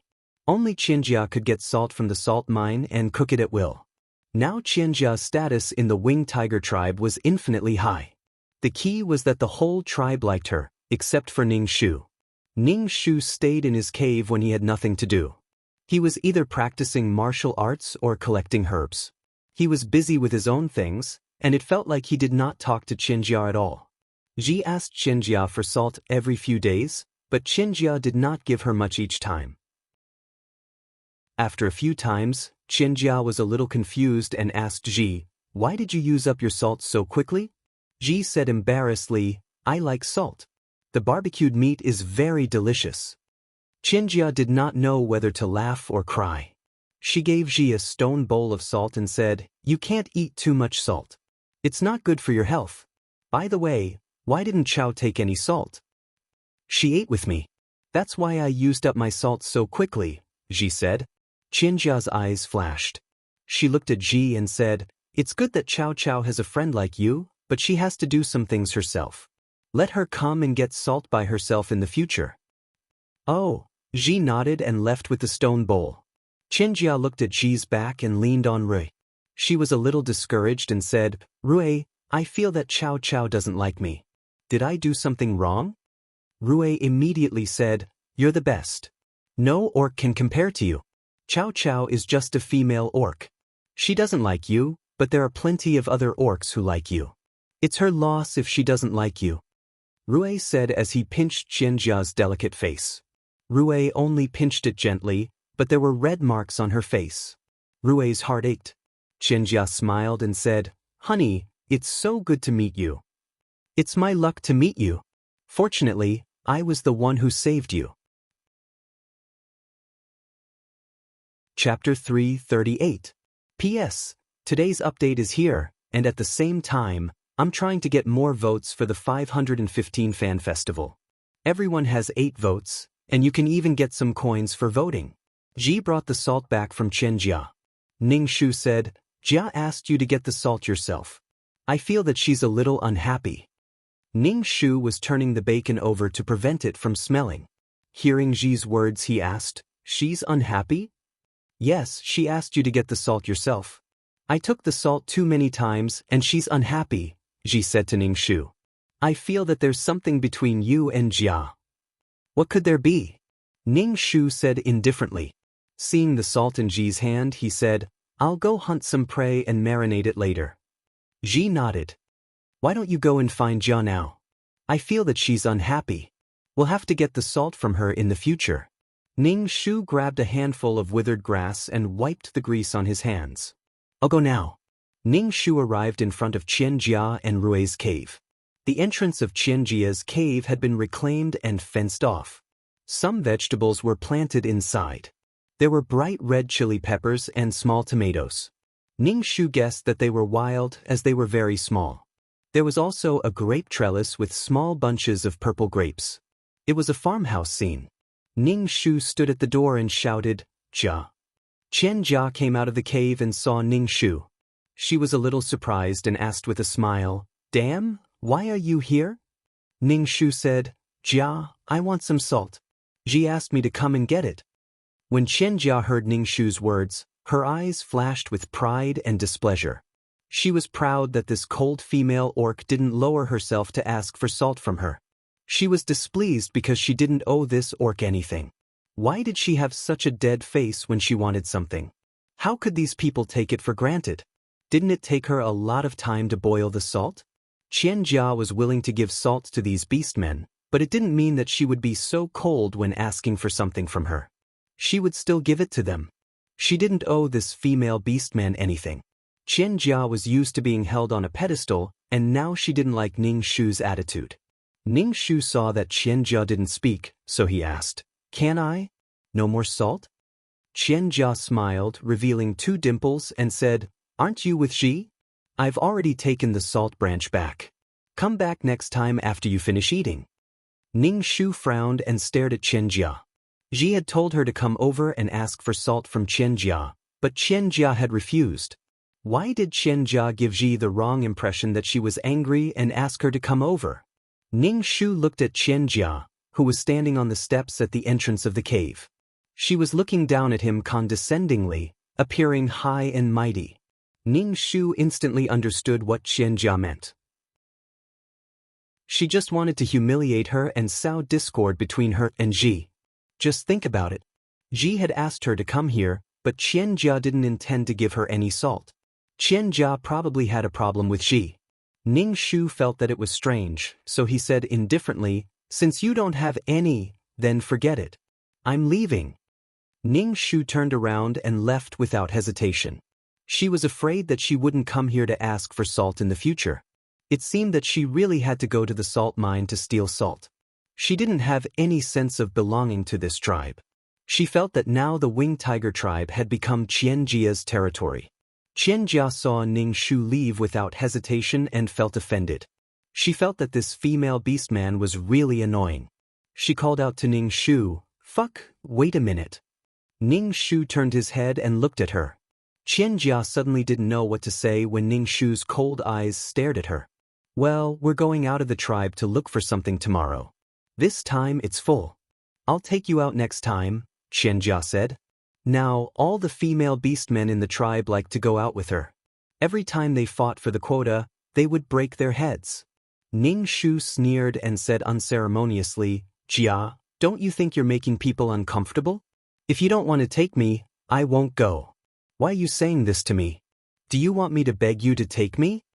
Qian Jia looked at Ning Shu in shock. For a moment, she was tongue-tied. She obviously didn't expect him to say something so embarrassing. She stuttered, I didn't think so." "Then what do you think?" Ning Shu said indifferently, "Do you think that you're so great just because you're a goddess sent by the gods? Everyone has to flatter you. If you want to give me salt, then give me salt. If you don't want to, then forget it. You actually want me to kneel down and beg you, right?"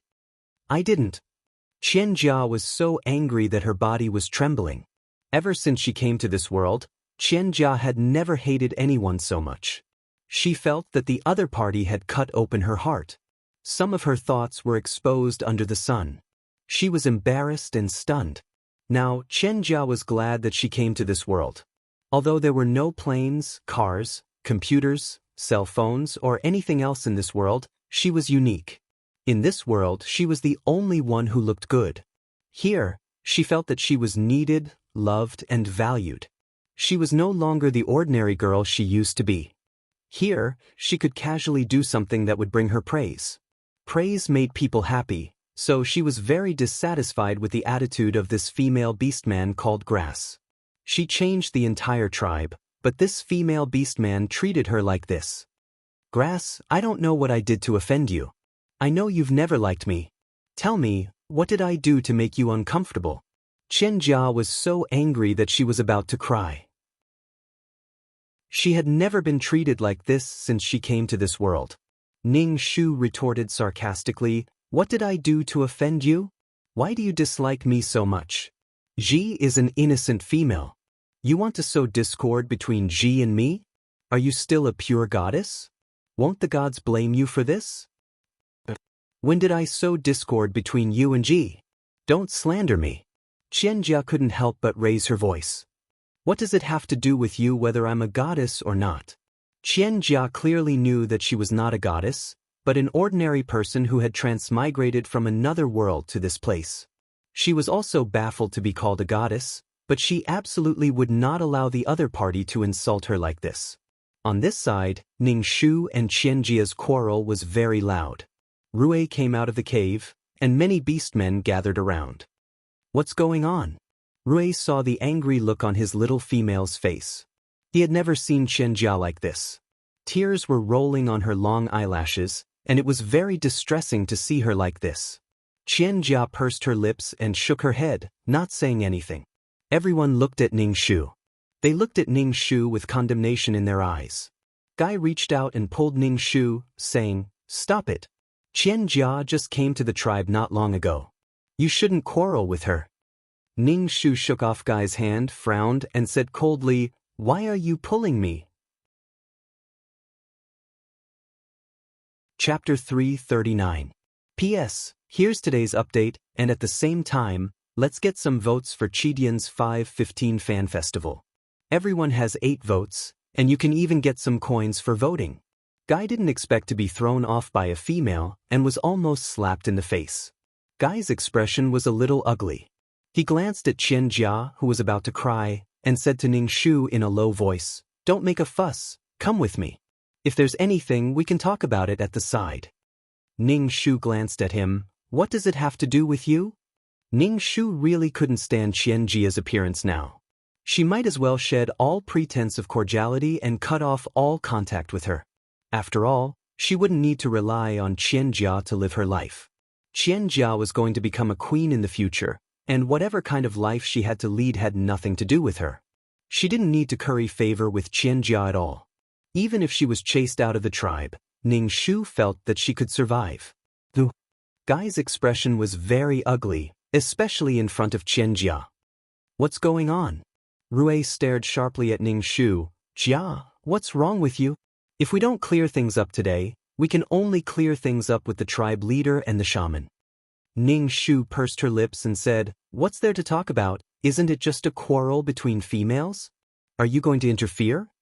Ningshu smiled at Qianjia. "A pure goddess wouldn't be so calculative with me over such a small matter, right?" Qianjia only felt that this female was too annoying.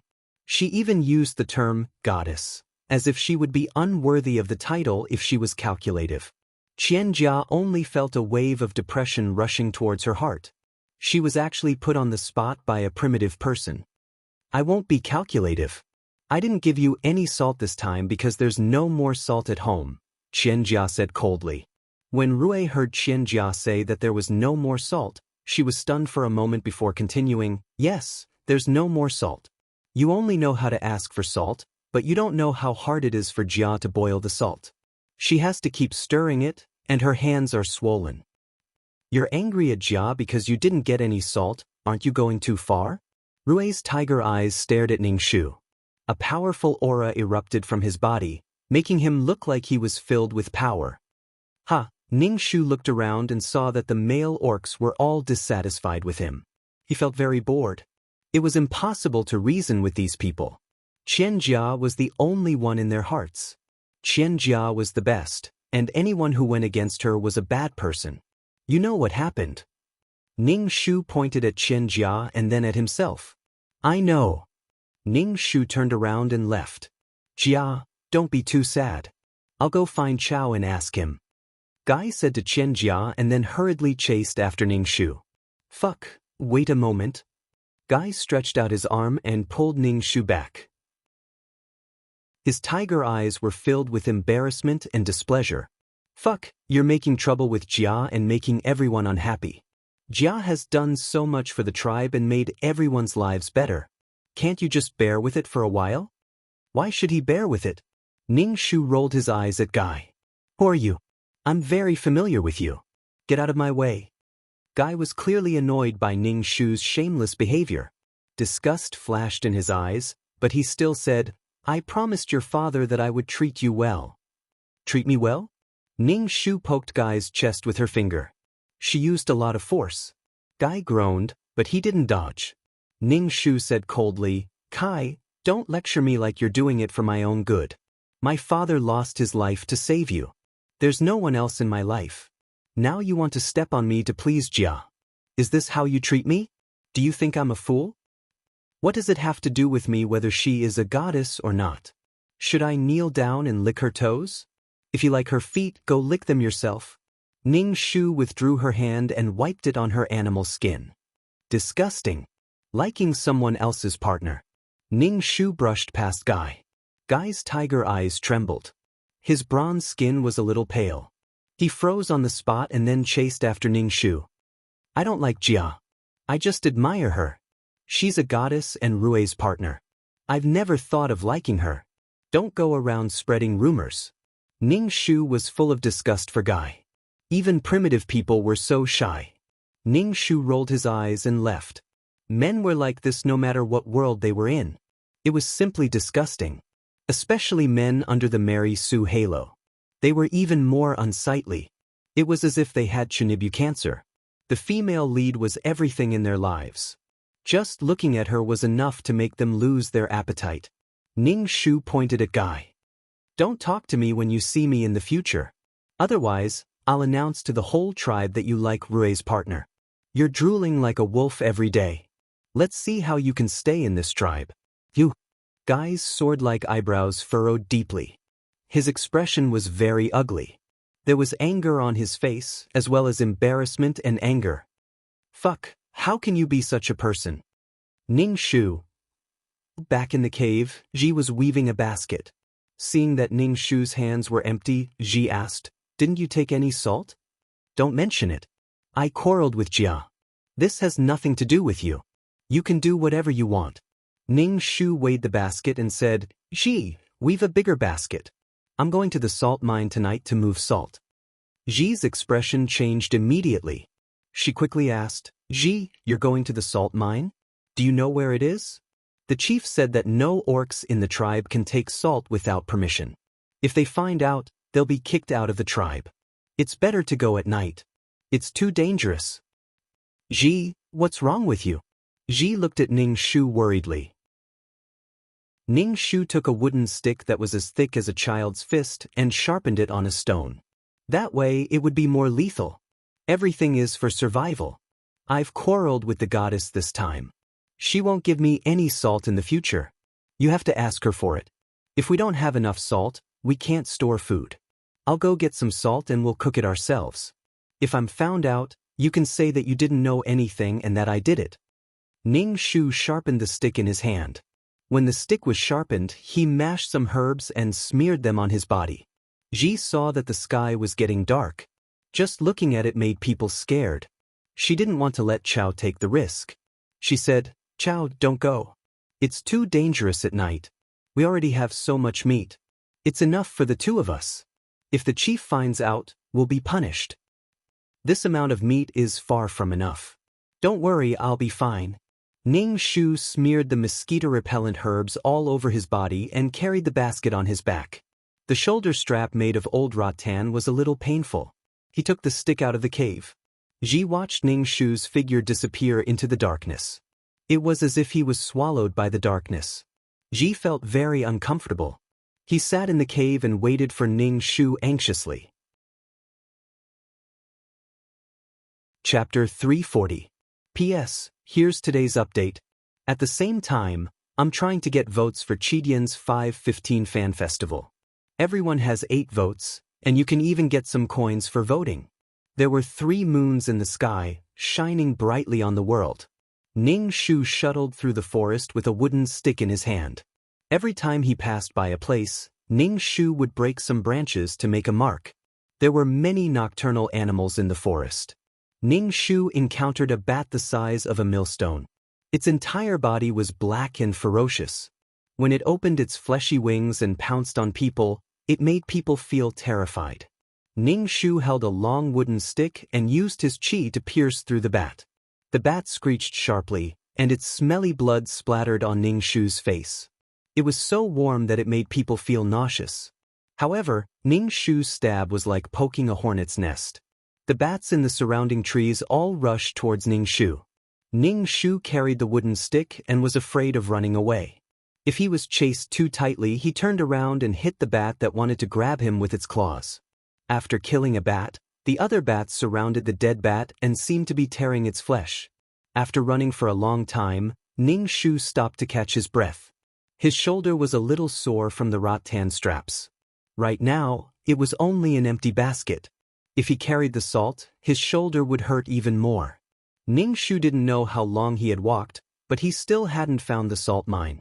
When he found the salt mine, Ning Shu noticed that there was a towering tree not far from the mine.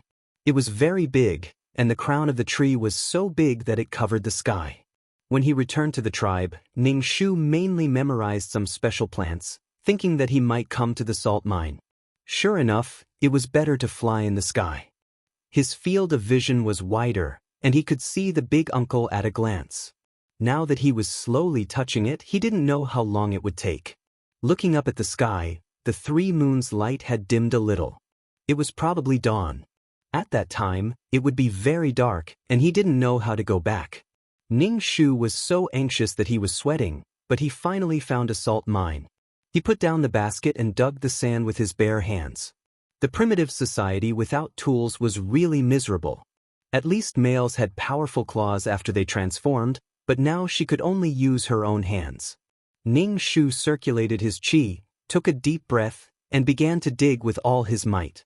By the time he reached the salt, the sky had already turned dark, and the moon had begun to set.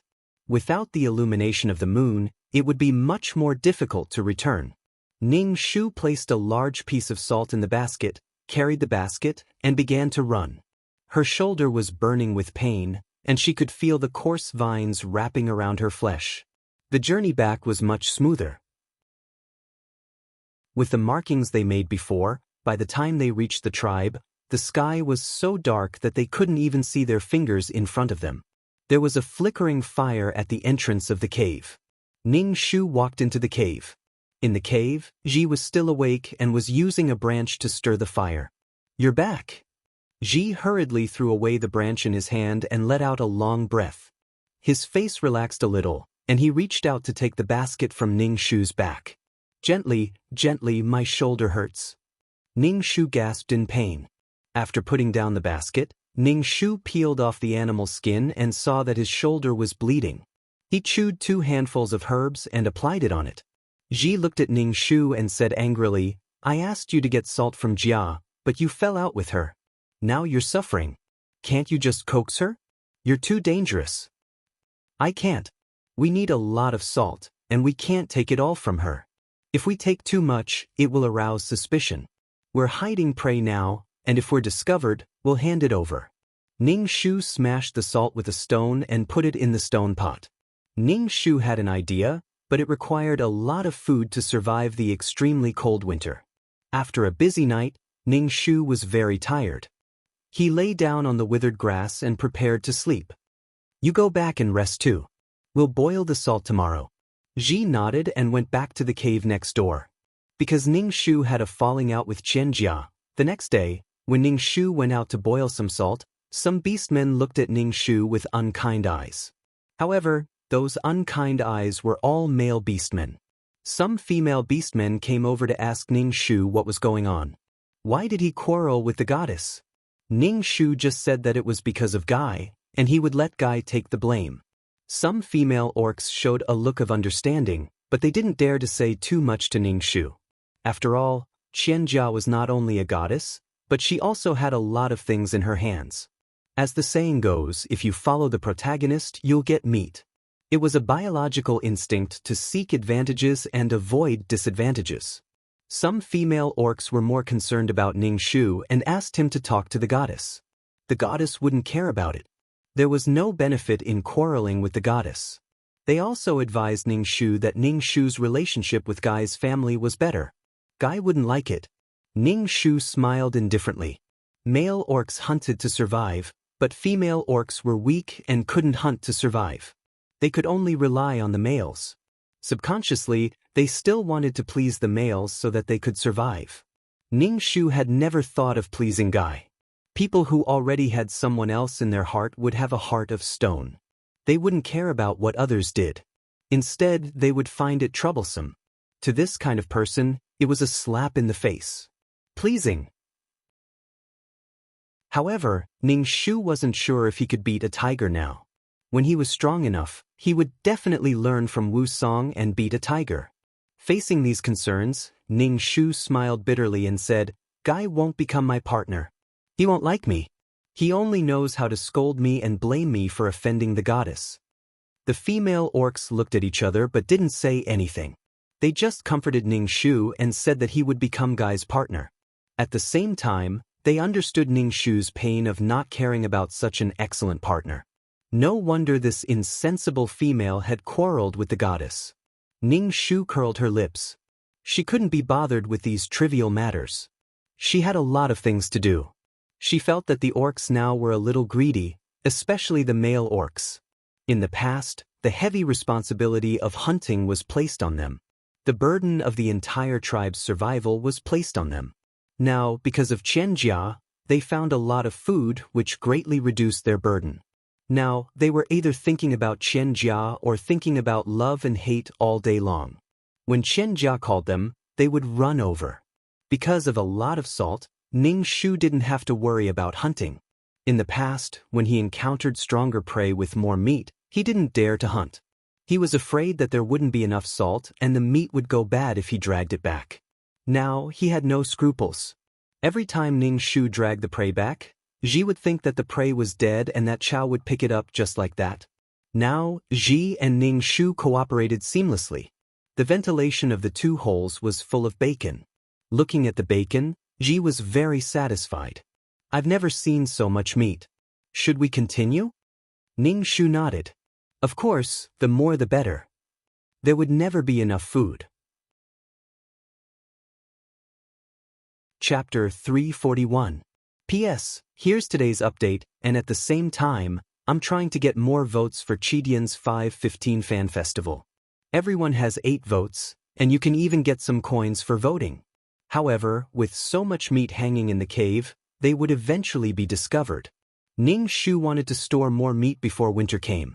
"We have to move to another place. I found a big cave when I was hunting. Let's put the meat in the cave," Ning Shu said. "Ah, take the meat outside the tribe? Just. Will be discovered sooner or later. Are you willing to hand over so much meat to the tribe?" Ning Shu looked at Ji and asked.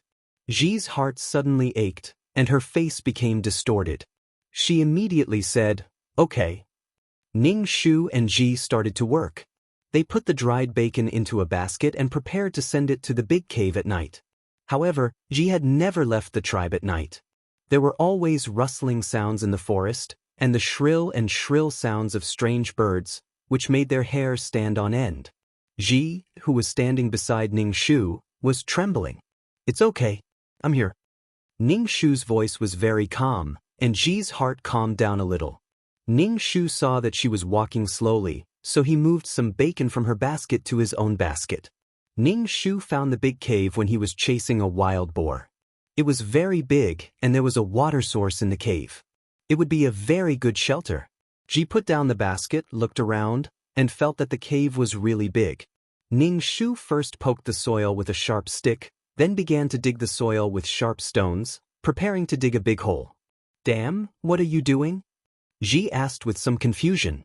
Ning Shu said while working, "Are we just going to put the meat here? There are so many animals in the forest. They will drag the meat away, cover it with big leaves, and bury it underground." Ji quickly took a stone and dug the hole. Ning Shu smacked his lips. His fingers were full of barbs. How great would it be if female orcs could also transform? They could use their claws to dig the ground. The two of them busied themselves for a long time before they finally dug out a hole that was half the height of a person. Ning Shu covered the bottom of the hole with a large leaf and then placed the bacon on top of the leaf.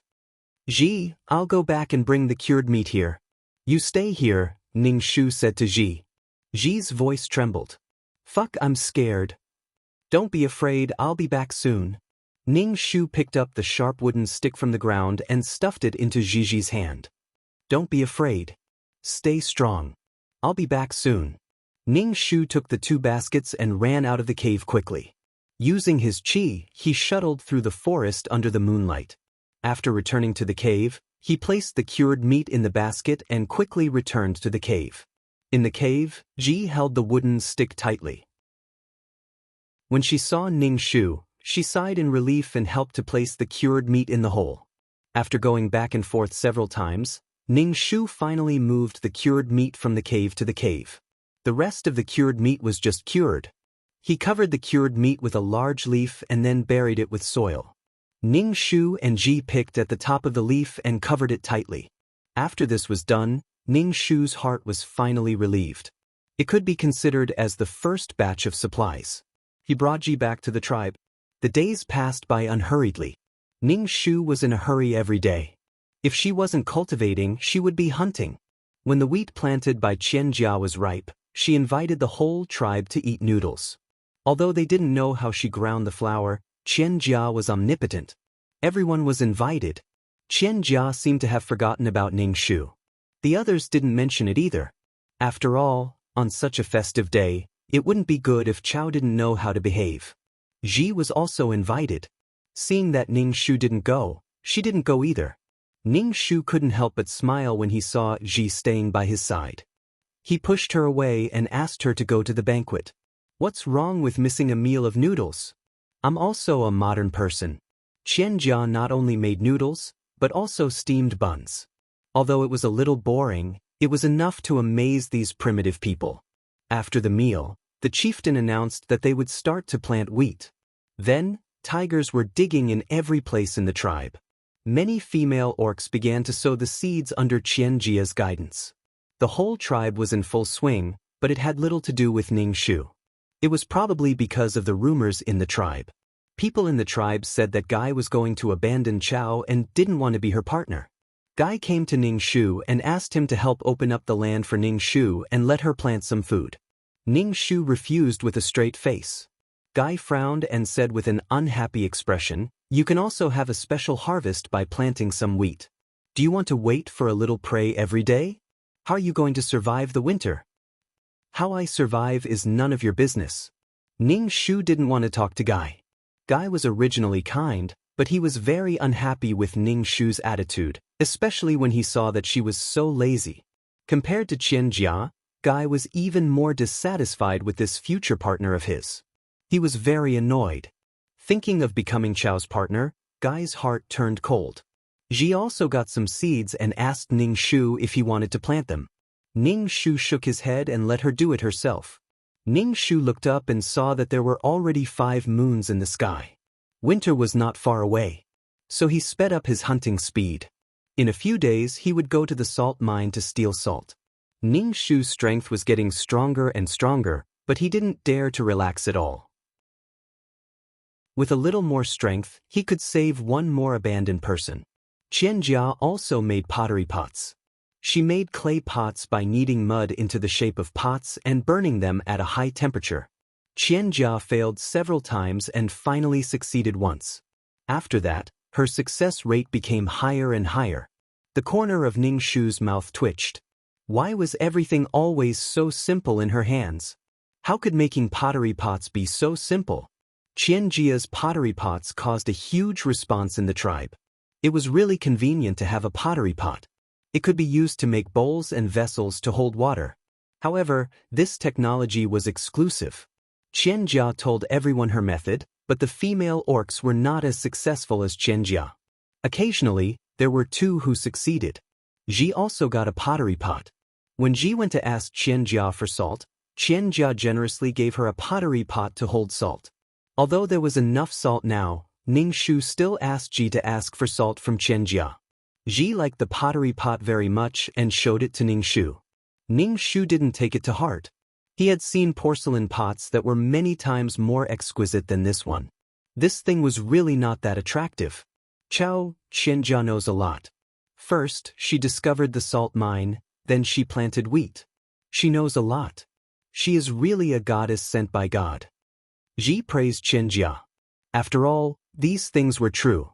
The entire tribe had undergone earth-shattering changes, changing with each passing day. Ning Shu nodded. The goddess is naturally different from us. Standing on the shoulders of giants, Qian Jia naturally saw further. What she knew was accumulated from generations of predecessors. Chapter 342. P.S. Here's today's update, and at the same time, I'm trying to get more votes for the 515 Fan Festival. Everyone has 8 votes, and you can even get some coins for voting. Ning Shu and Ji had stored a lot of meat.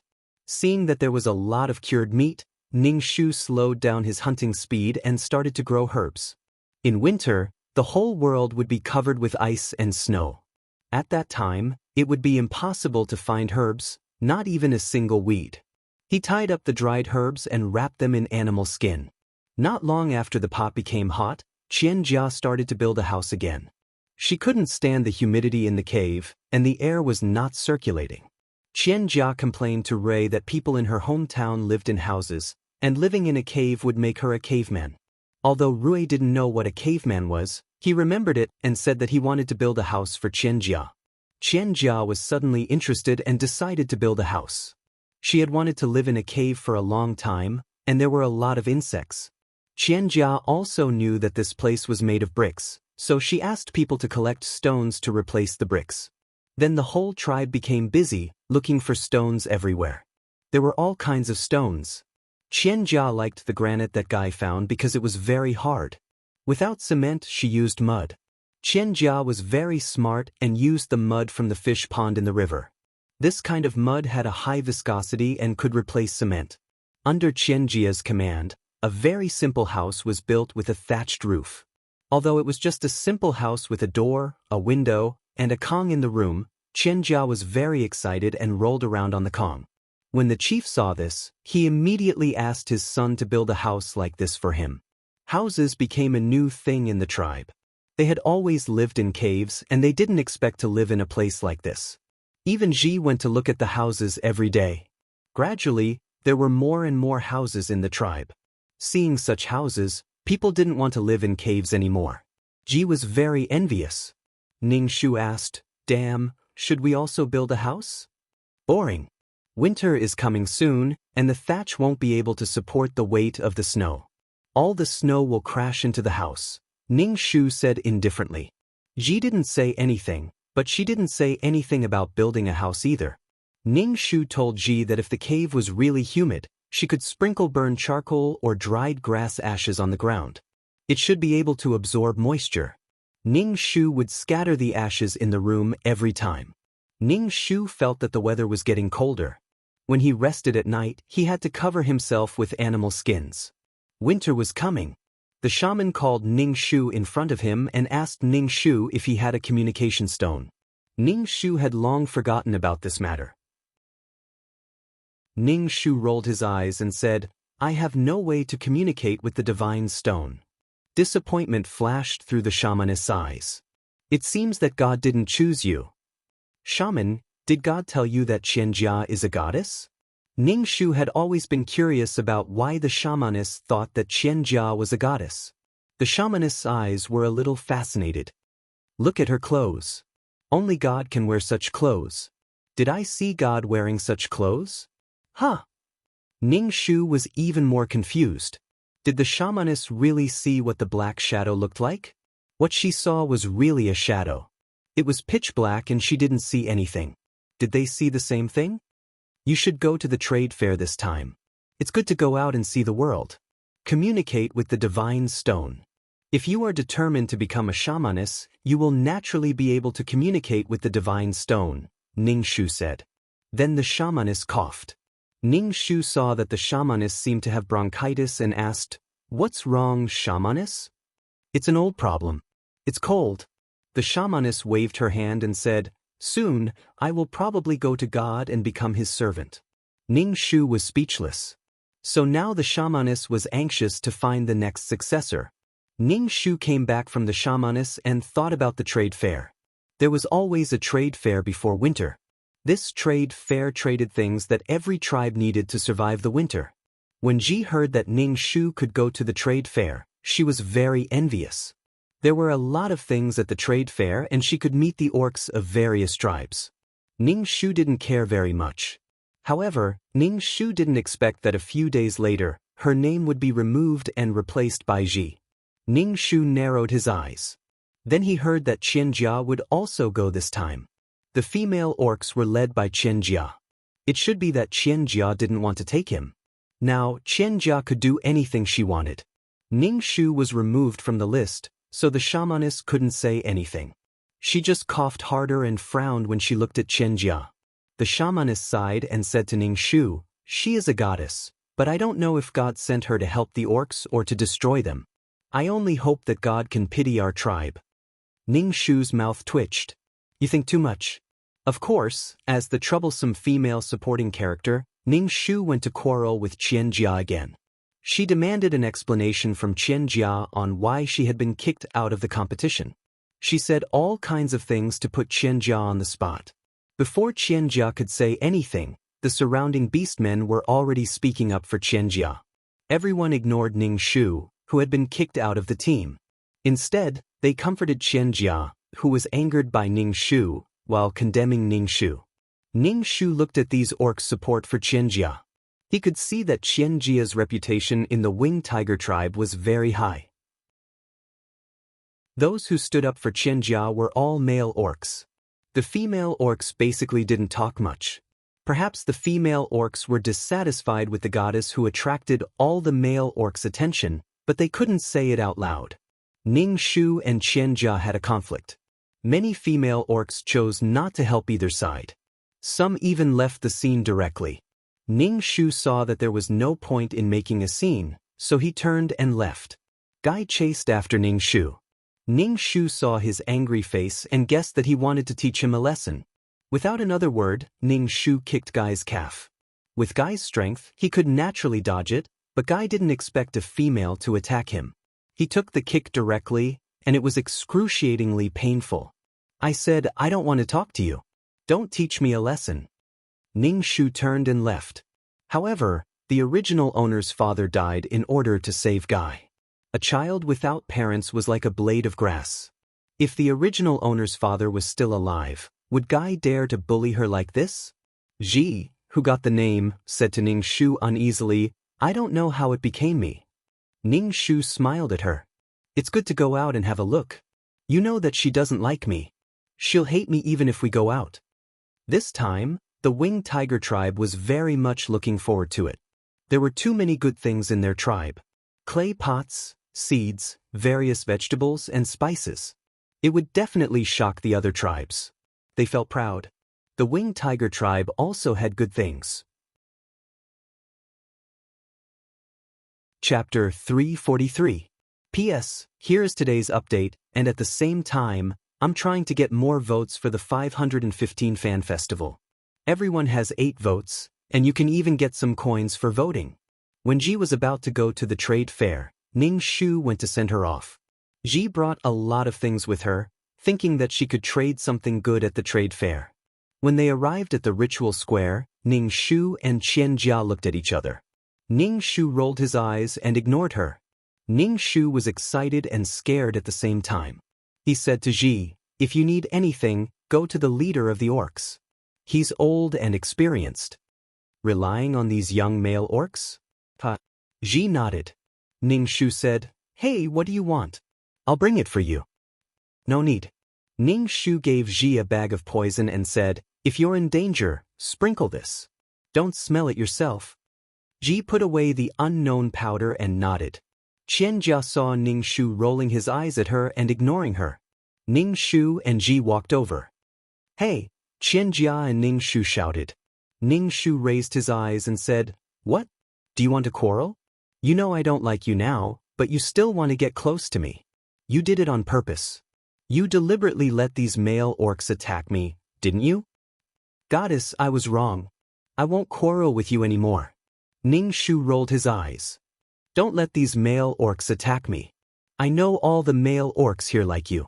If you lose a hair, these men will kill me." "Hey!" Ji pulled Ning Shu. Qianjia's face turned red, and she said angrily, You're so annoying. I want to talk to you about the quota. You're young and have a bad temper. This is the first time a female orc in the tribe will participate in the trade fair. Let you go. That's enough. It's one thing for you to remove me from the list, but now you're accusing me of being immature and bad-tempered. Goddess, you're a mighty and noble goddess, an emissary sent by God. How could you do such a thing? Ning Shu's tone was sarcastic. She had tricked others, and now she wanted others to treat her as a good person. Did she think others were stupid? She was trying to sow discord between her and Ji. Qianjia didn't know how to communicate with this female orc. She was so annoying. Hey, don't make things unpleasant. Guy saw Qianjia and Rui's expressions, and Ning Shu quickly. Ning Shu spat at Guy rudely. When did I make things difficult? I didn't even want to talk to her, but she came to talk to me and removed my quota. Do I have to kneel down and thank her? Don't talk to me. I don't want to see you. My father must be blind to save someone like you. Ning Shu's face was full of disdain. Guy's face darkened instantly. He didn't know that his future partner was such a person. Guy wiped his face. Being said like that in front of Qianjia, especially by his future partner, made him feel like a beast was gnawing at his heart. He was embarrassed, resentful, and a little afraid that Qianjia would look down on him. Since the relationship between Chao and Qian was so bad now, if he really became Chao's partner, he was afraid that he wouldn't be able to interact with Rui's family anymore. Chao was an immature female orc. She could embarrass people by throwing a tantrum. Hey, can't you talk nicely? Can't you see that Jia is explaining to you? Guy said helplessly. Ning Shu was speechless. Damn, was this even an explanation? She said this before they left. Was she trying to poke at his heart? Kai, I'm telling you one last time, if you ever talk to me again, I'll beat you up every time I see you. Do you believe that I know you like this goddess? If you like her, then so be it. Why do you have to target me? What right do you have to make demands of me? Not only do you have no right to make demands of me, you even owe my father his life. My father died because of you. Kai, you're such a person. You don't want to be my partner, but do you think I want to be your partner? You're a disgusting orc who keeps staring at other people's partners. Ning Shu hated Guy very much. He kept asking her, what right did he have? He didn't have any right at all. Guy clenched his fists tightly. His face was distorted. He unconsciously took 2 steps towards Ning Shu. It looked like he was going to hit Ning Shu. Ning Shu raised her chin slightly and looked at Guy coldly. It was best to fight. She wanted to test her strength. She had long wanted to learn from Wu Song and fight a tiger. All right, stop quarreling. I'm in the wrong here. Qianjia reached out her hand and placed it on Guy's chest. She sighed and said to Ning Shu, let's talk about this after the trade fair. Ning Shu curled his lips and looked at Qianjia with his arms crossed. Are you really a goddess? Huh. Qianjia looked at Ning Shu in confusion. Ning Shu said calmly, the shamans in the tribe don't have partners in order to maintain their purity. However, the messenger sent by the god is playing with the male orcs. She has the male orc in a daze. Now, her hand is still on Guy's chest. Itisk, Qianjia turned around and quickly retracted her hand. Damn, I was afraid that you would fight. That's why I stopped Guy. There are so many people here. Do you need a female orc with a partner to stop them? Are all the other orcs dead? Ning Shu's expression was indescribably sarcastic. Qianjia saw that the orcs around her were looking at her with judging eyes. She was so angry that tears were rolling down her face. Aren't you just holding a grudge against me for removing your spot? How can you slander me like this? Qianjia threw herself into Rui's arms and cried. Rui comforted Qianjia and said coldly to Ning Shu, if you continue to cause trouble, I can only kick you out of the tribe. Ning Shu patted his chest. I'm so scared. Kick me out of the tribe. It's good that I don't have to see you disgusting people. The goddess is everyone's goddess. Maybe the goddess has more than one partner. Maybe you'll be lucky. Ning Shu pointed at the male orcs. He really wanted to kill these men.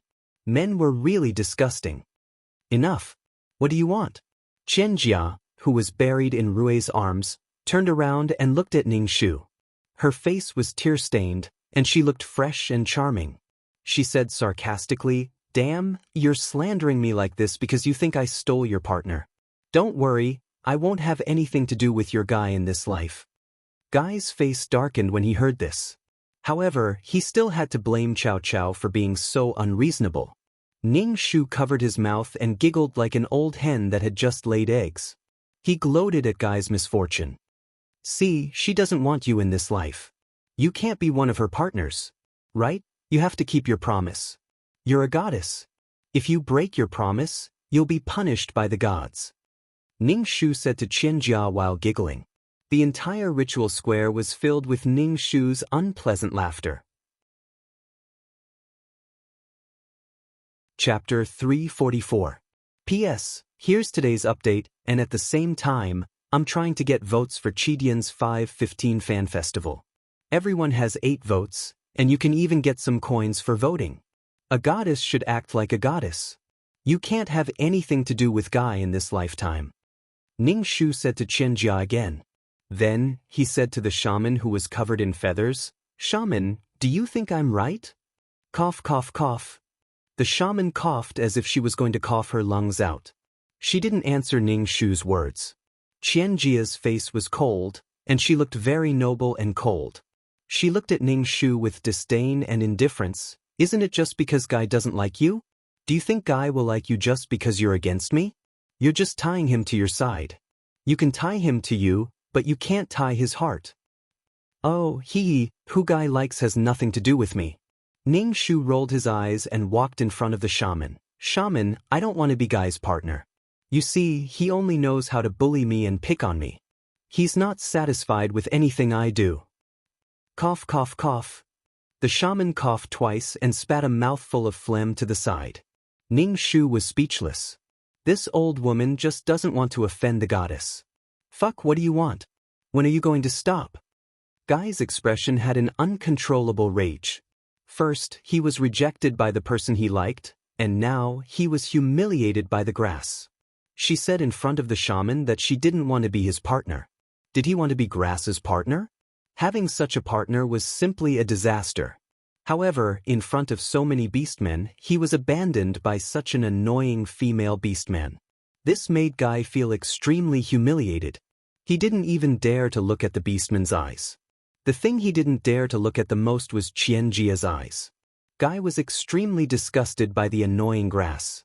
He walked over and wanted to grab Ning Shu. Ning Shu took a step back and looked at Guy coldly. "You want to fight?" The veins on Guy's forehead bulged. There seemed to be a beast roaring in his heart, wanting to break out of his prison. He only had one thought in his mind. Killing this vicious female was a way to vent the pain of being rejected. Guy instantly transformed into a tiger with wings. He opened his mouth and roared at Ning Shu. He flapped his wings and raised his huge claws to slap Ning Shu's head. "You want to fight?"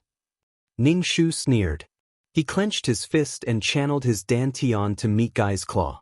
The surrounding people saw a female orc actually using her fist to block the claws of a male.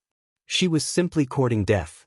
Many male beastmen transformed and tried to stop the enraged Guy. A female beastman could hardly resist the power of a transformed male beastman. The female orc's face turned even paler. Ning Shu shouted, "Fuck, get out of the way." Seeing this scene, Qian Jia's eyes flashed, but she didn't say anything. This female beastman had asked for it, and she couldn't blame anyone. She was so vicious that even her future partner wanted to kill her. Ning Shu's eyes met Guy's cold tiger eyes. He channeled all the power in his body and directly punched Guy's claw. The moment the claw and fist collided, everyone heard the crisp sound of bones breaking. Under everyone's shocked gazes, Guy fell heavily to the ground. All the beastmen's jaws dropped. They stared blankly at the thin female orc jumping onto Guy's back and punching him. Guy felt that the fists were like huge rocks hitting his body. It was very painful. The worst thing was that he, a transformed male beastman, was actually beaten down by a female. Guy flapped his wings and tried to throw the person on his back off. Ning Shu sneered. "This time, I must beat you up so that you won't dare to talk to me in a condescending manner. I'll make you take a detour when you see me in the future." If he wanted to please Chen Jia, he had to see if he had the ability.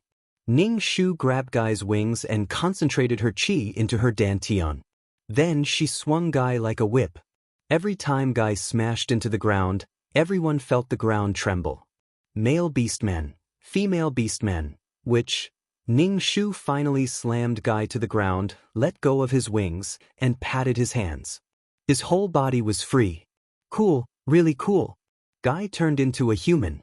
His arms were soft, obviously broken.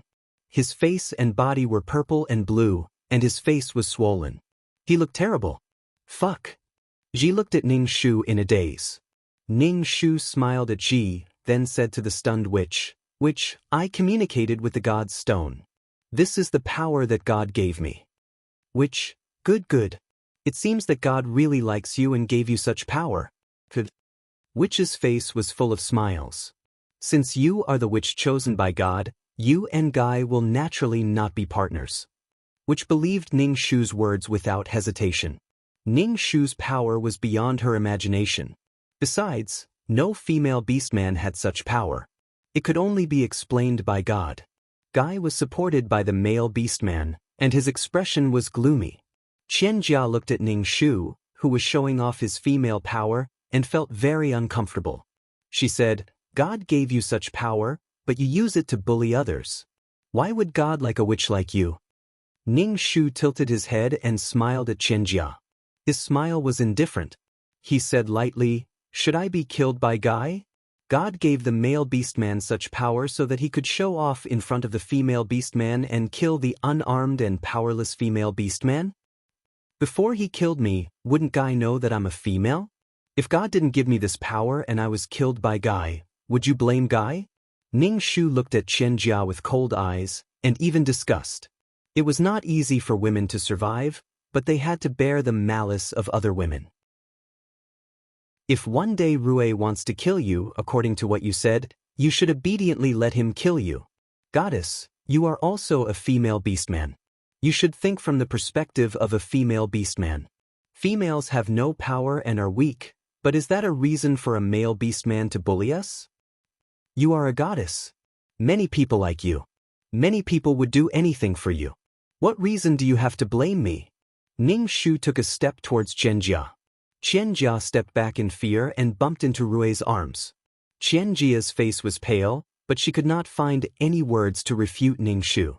Ning Shu smiled again. Actually, goddess, you want to step on me to gain the favor of the injured guy. I don't. Chen Jia refuted loudly. Ning Shu laughed. He clenched his fist and blew on it. He looked around at the male beastmen. The male beastmen who met Ning Shu's gaze all looked away. Rue felt that something was wrong. In the past, the tribe was united, but now the tribe was facing a crisis. Rue clearly felt that the tribe might fall apart. He would be the future junior patriarch of the tribe, so he must eliminate this crisis. The female beastman Grass would be the next shaman of the tribe, but now Grass and his partner were like fire and water. It was a kind of harm to the entire tribe. Chapter 345.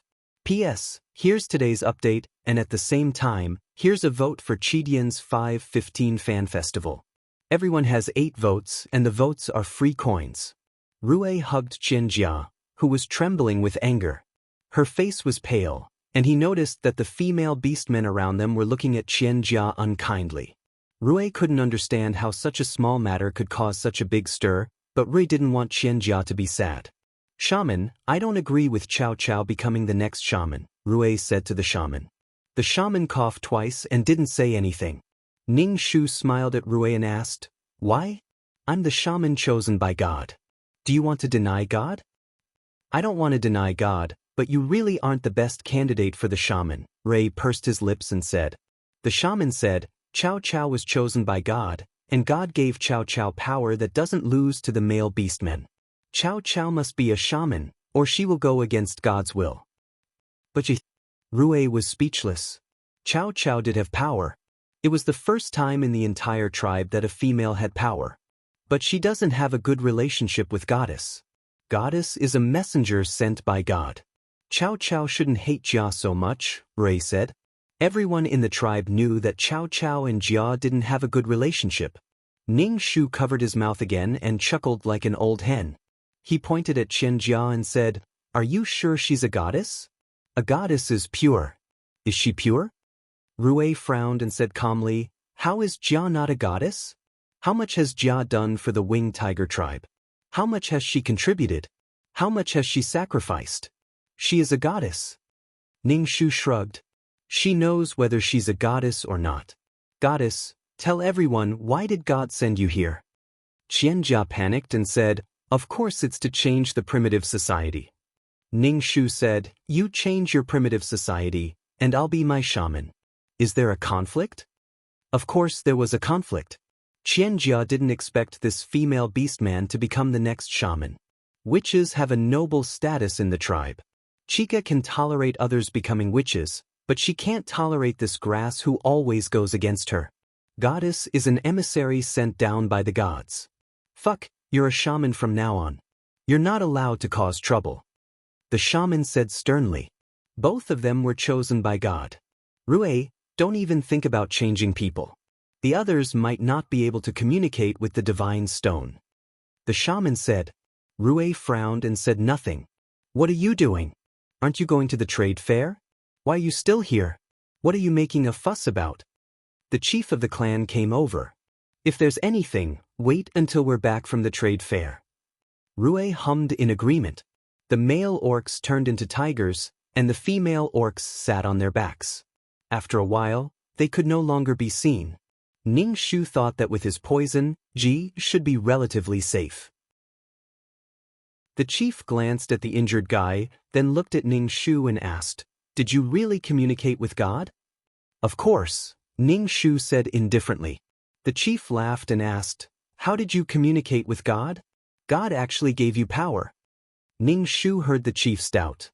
The chief was biased towards his daughter-in-law, but he could understand. Chica was his son's partner, and she had made so many contributions to the tribe. She was just an ordinary female orc, and she didn't contribute to the tribe. Even if she had the power given by God, it was not enough to replace the benefits brought by Chica. It was normal to be biased. I saw God come to this desolate world. The first thing that appeared in the world was the sun, then the forest, and the first orc was a lion. It was God who gave the orcs the ability to transform. The chief smiled. Everyone knows about these things. Ning Shu's face darkened. Obviously, the chief also knew about the grudge between her and Qian Jia. She was now the next successor of the shaman and had a noble status. Qian Jia could bring great benefits to the tribe and also had a noble status. If these two fought, it would not be good for the tribe's development. In order to ensure the tribe's stable development, the chief gave up on her. The shaman frowned. He wanted to say something, but in the end, he didn't say anything. Ning Shu also smiled like the chief. Although God gave me power, it doesn't mean that the shaman is me. Throughout history, the shaman didn't have power. Ning Shu didn't care about this shaman at all. In the face of disaster, everything was like floating clouds. Whether or not he could survive was a problem. That's right. The chief smiled with satisfaction and said to the shaman, "Let the other female orcs communicate with the god's stone." After the chief finished speaking, he turned and left. With one sentence, he took away Ning Shu's right to be the next shaman. "I believe that you have communicated with the god's stone, but the tribe now is different from the tribe before." The shaman coughed and then sighed. He looked a lot more haggard. People were greedy. The more they got, the more they wanted to have. Chica was an endless treasure trove. They were used to a relaxed life and didn't want to go back to the hard life of hunting. At least, the winged tiger tribe couldn't go back to the past. Ning Shu returned to his cave, turned over the bacon, and sat on the withered grass to practice. Time was running out. Ning Shu felt that the weather was getting colder. There were already 7 moons in the sky. Winter would come soon, and there was also the earthquake. To Ning Shu's surprise, the orcs who went to the trade fair came back on the 3rd day. The atmosphere of the returning team was anxious and sad. Rui, who was the leader, was very irritable. As soon as he came back, he went straight to his father. Ning Shu saw that Ji came back safely and was relieved. He asked, "Why are you back so soon? The trade fair had been held for more than 10 days, and the orcs of the winged tiger tribe had come back in only 3 days. Something must have happened. Chica wasn't in the returning team. Ji pulled Ning Shu back to the cave, and then Ning Shu said, Chica was kidnapped by the orcs of the Black Snake tribe. Rui came back to ask people to save her. Oh. Ning Shu said very calmly. Ji said, I'm afraid Chica might be in danger this time. What danger can there be? Ning Shu raised her eyebrows. She was changing the map and getting to know a handsome man all over again. What danger could there be? Ji said, how can it not be dangerous? I heard from others that the male orcs of the Black Snake tribe are the most powerful and have the least number of female orcs in the tribe. They often go to other tribes to kidnap females. The female orcs of the Black Snake tribe don't live long because the male orcs of the Black Snake tribe are too powerful. They like to do that kind of thing so much that the females can't bear it. Oh. Ning Shu replied indifferently. To Qianjia, this was not a big deal. Snakes were lustful by nature, and Ning Shu heard that snakes had 2 dicks. With such a powerful ability, she was definitely a good choice for a harem. As soon as they heard that the goddess had been kidnapped by the Black Snake tribe, the entire winged tiger tribe went into an uproar. The benefits brought by the goddess were real. Without the goddess, they would be back to square one. Some things could only be done by the goddess. Chapter 346. P.S. Here's today's update, and at the same time, I'm trying to get more votes for Chidian's 515 Fan Festival. Everyone has 8 votes, and you can even get some coins for voting. The male orcs in the tribe went in and out every day, and when they came back, they had some wounds on their bodies. Obviously, they went to the Black Snake tribe to ask for Qianji, but the Black Snake tribe did not let her go. The 2 sides fought. It was Guy, who was injured by Ning Shu before. He ignored the wounds on his body and fought with the Black Snake tribe's orcs. He was almost on par with Fri. Those who did not know would think that Qianjia was his partner. Ning Shu did not care about it. Perhaps when these male orcs were fighting with their lives, Qianjia was having fun. Ji was a little worried and the whole tribe was in a state of panic, so it was inevitable that it would affect Ji. Ning Shu despised him in her heart. This was what it meant to run before learning how to crawl. Clearly, he had not developed to that stage and had not developed himself. He had placed all his hopes on Qianjia. Without Qianjia, everything was numb. Damn, do you think Ji will be okay? Ji asked Ning Shu. Ning Shu said indifferently, she is a goddess. Wherever she goes, she will be worshipped. What can happen? The whole tribe was in a mess. Every time Ning Shu swaggered out of the tribe with Ji, no one cared about them. They went hunting with Ji and swaggered back with their prey. Even if they saw them, no one cared about them. Ning Shu took Ji out to pick herbs and told her the medicinal effects of the herbs in detail, so that she could learn from them. Ji did not expect that these ordinary weeds would have such an effect. She learned very seriously, and many times she could not remember, so she had to ask Ning Shu to repeat it twice. Ning Shu also taught her patiently. This method reminded Ning Shu of the miracle doctor who had a heart disease. He did not know how the miracle doctor was now, but with the little radish by his side, he should not be so lonely. There were too many injured male orcs in the tribe. The shamaness was already old, and when the weather turned cold, she coughed. She was too busy to ask Ning Shu for help. Ning Shu brought Twig to the shaman's cave.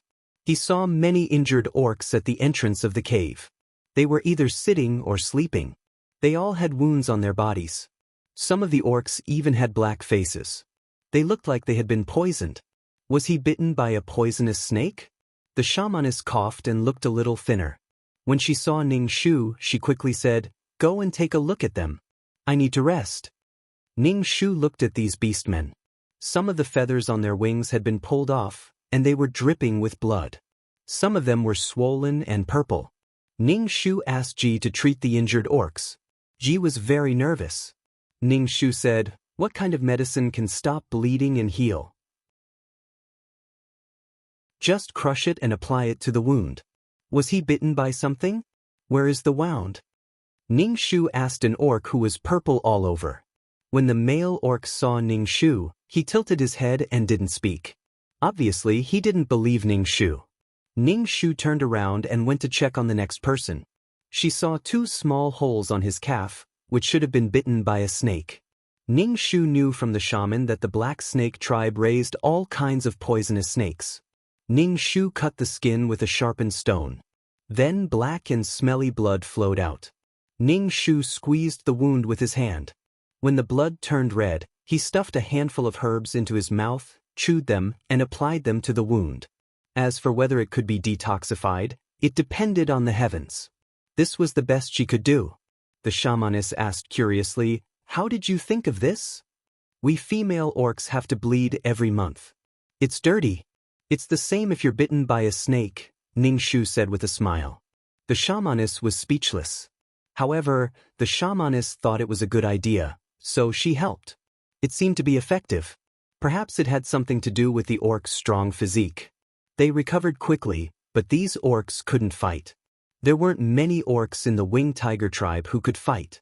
Ning Shu looked up at the sky. So this was the definition of a femme fatale.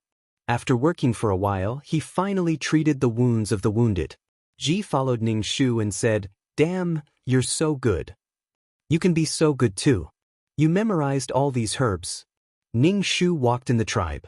At a glance, the wheat seemed to be ripening. However, the orcs didn't pay attention to the wheat. They were eager to get the goddess back. Ji was very interested in herbs and always pestered Ning Shu with all kinds of questions. Ning Shu patiently explained that if he left this world, Ji had a skill that could let him live well with the original owner. There were no words in this world. Ning Shu couldn't even record some knowledge of herbs. He could only rely on Ji to memorize. After the bacon was dried, Ning Shu and Ji put it in the big cave. When there were 8 moons in the sky, Qian Jia still hadn't come back. The wheat was already ripe. Only some female orcs were harvesting the wheat, but the male orcs were crazy. How could they be compared to the goddess when it came to harvesting grain? Ning Shu and Ji both helped to harvest the wheat. Some female orcs gave Ning Shu some wheat. Ning Shu didn't hesitate to dry it and put it away. The weather was cold. Even after being transformed by Qi, Ning Shu felt very cold. The cold wind blew into his bones. Ji was wrapped in a lot of animal skins. When she slept, she hugged Ning Shu. Ji liked hugging Ning Shu when she slept. It felt like hugging a big fireball with endless heat. Ning Shu couldn't sleep well. Things were getting more and more out of control. The chief also came forward to negotiate with the Black Snake tribe. Before the first heavy snowfall, Qian Jia returned to the winged tiger tribe, but there was a man with her.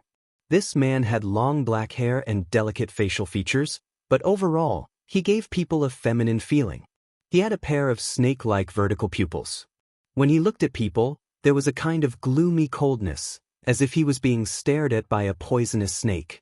In the spirit of seeking the truth through science, Ning Shu really wanted to lift up the leather skirt of this black snake race man to see if he had grown 2 dicks. Ning Shu saw that Qian Jia's face was ruddy and she was wearing animal skins. She didn't look like she had suffered at all. Obviously, she was living well in the Black Snake tribe. However, her partner, Rui, and the other male orcs who liked Qian Jia were very anxious. Ning Shu felt that Qian Jia and this Black Snake tribe man should be husband and wife.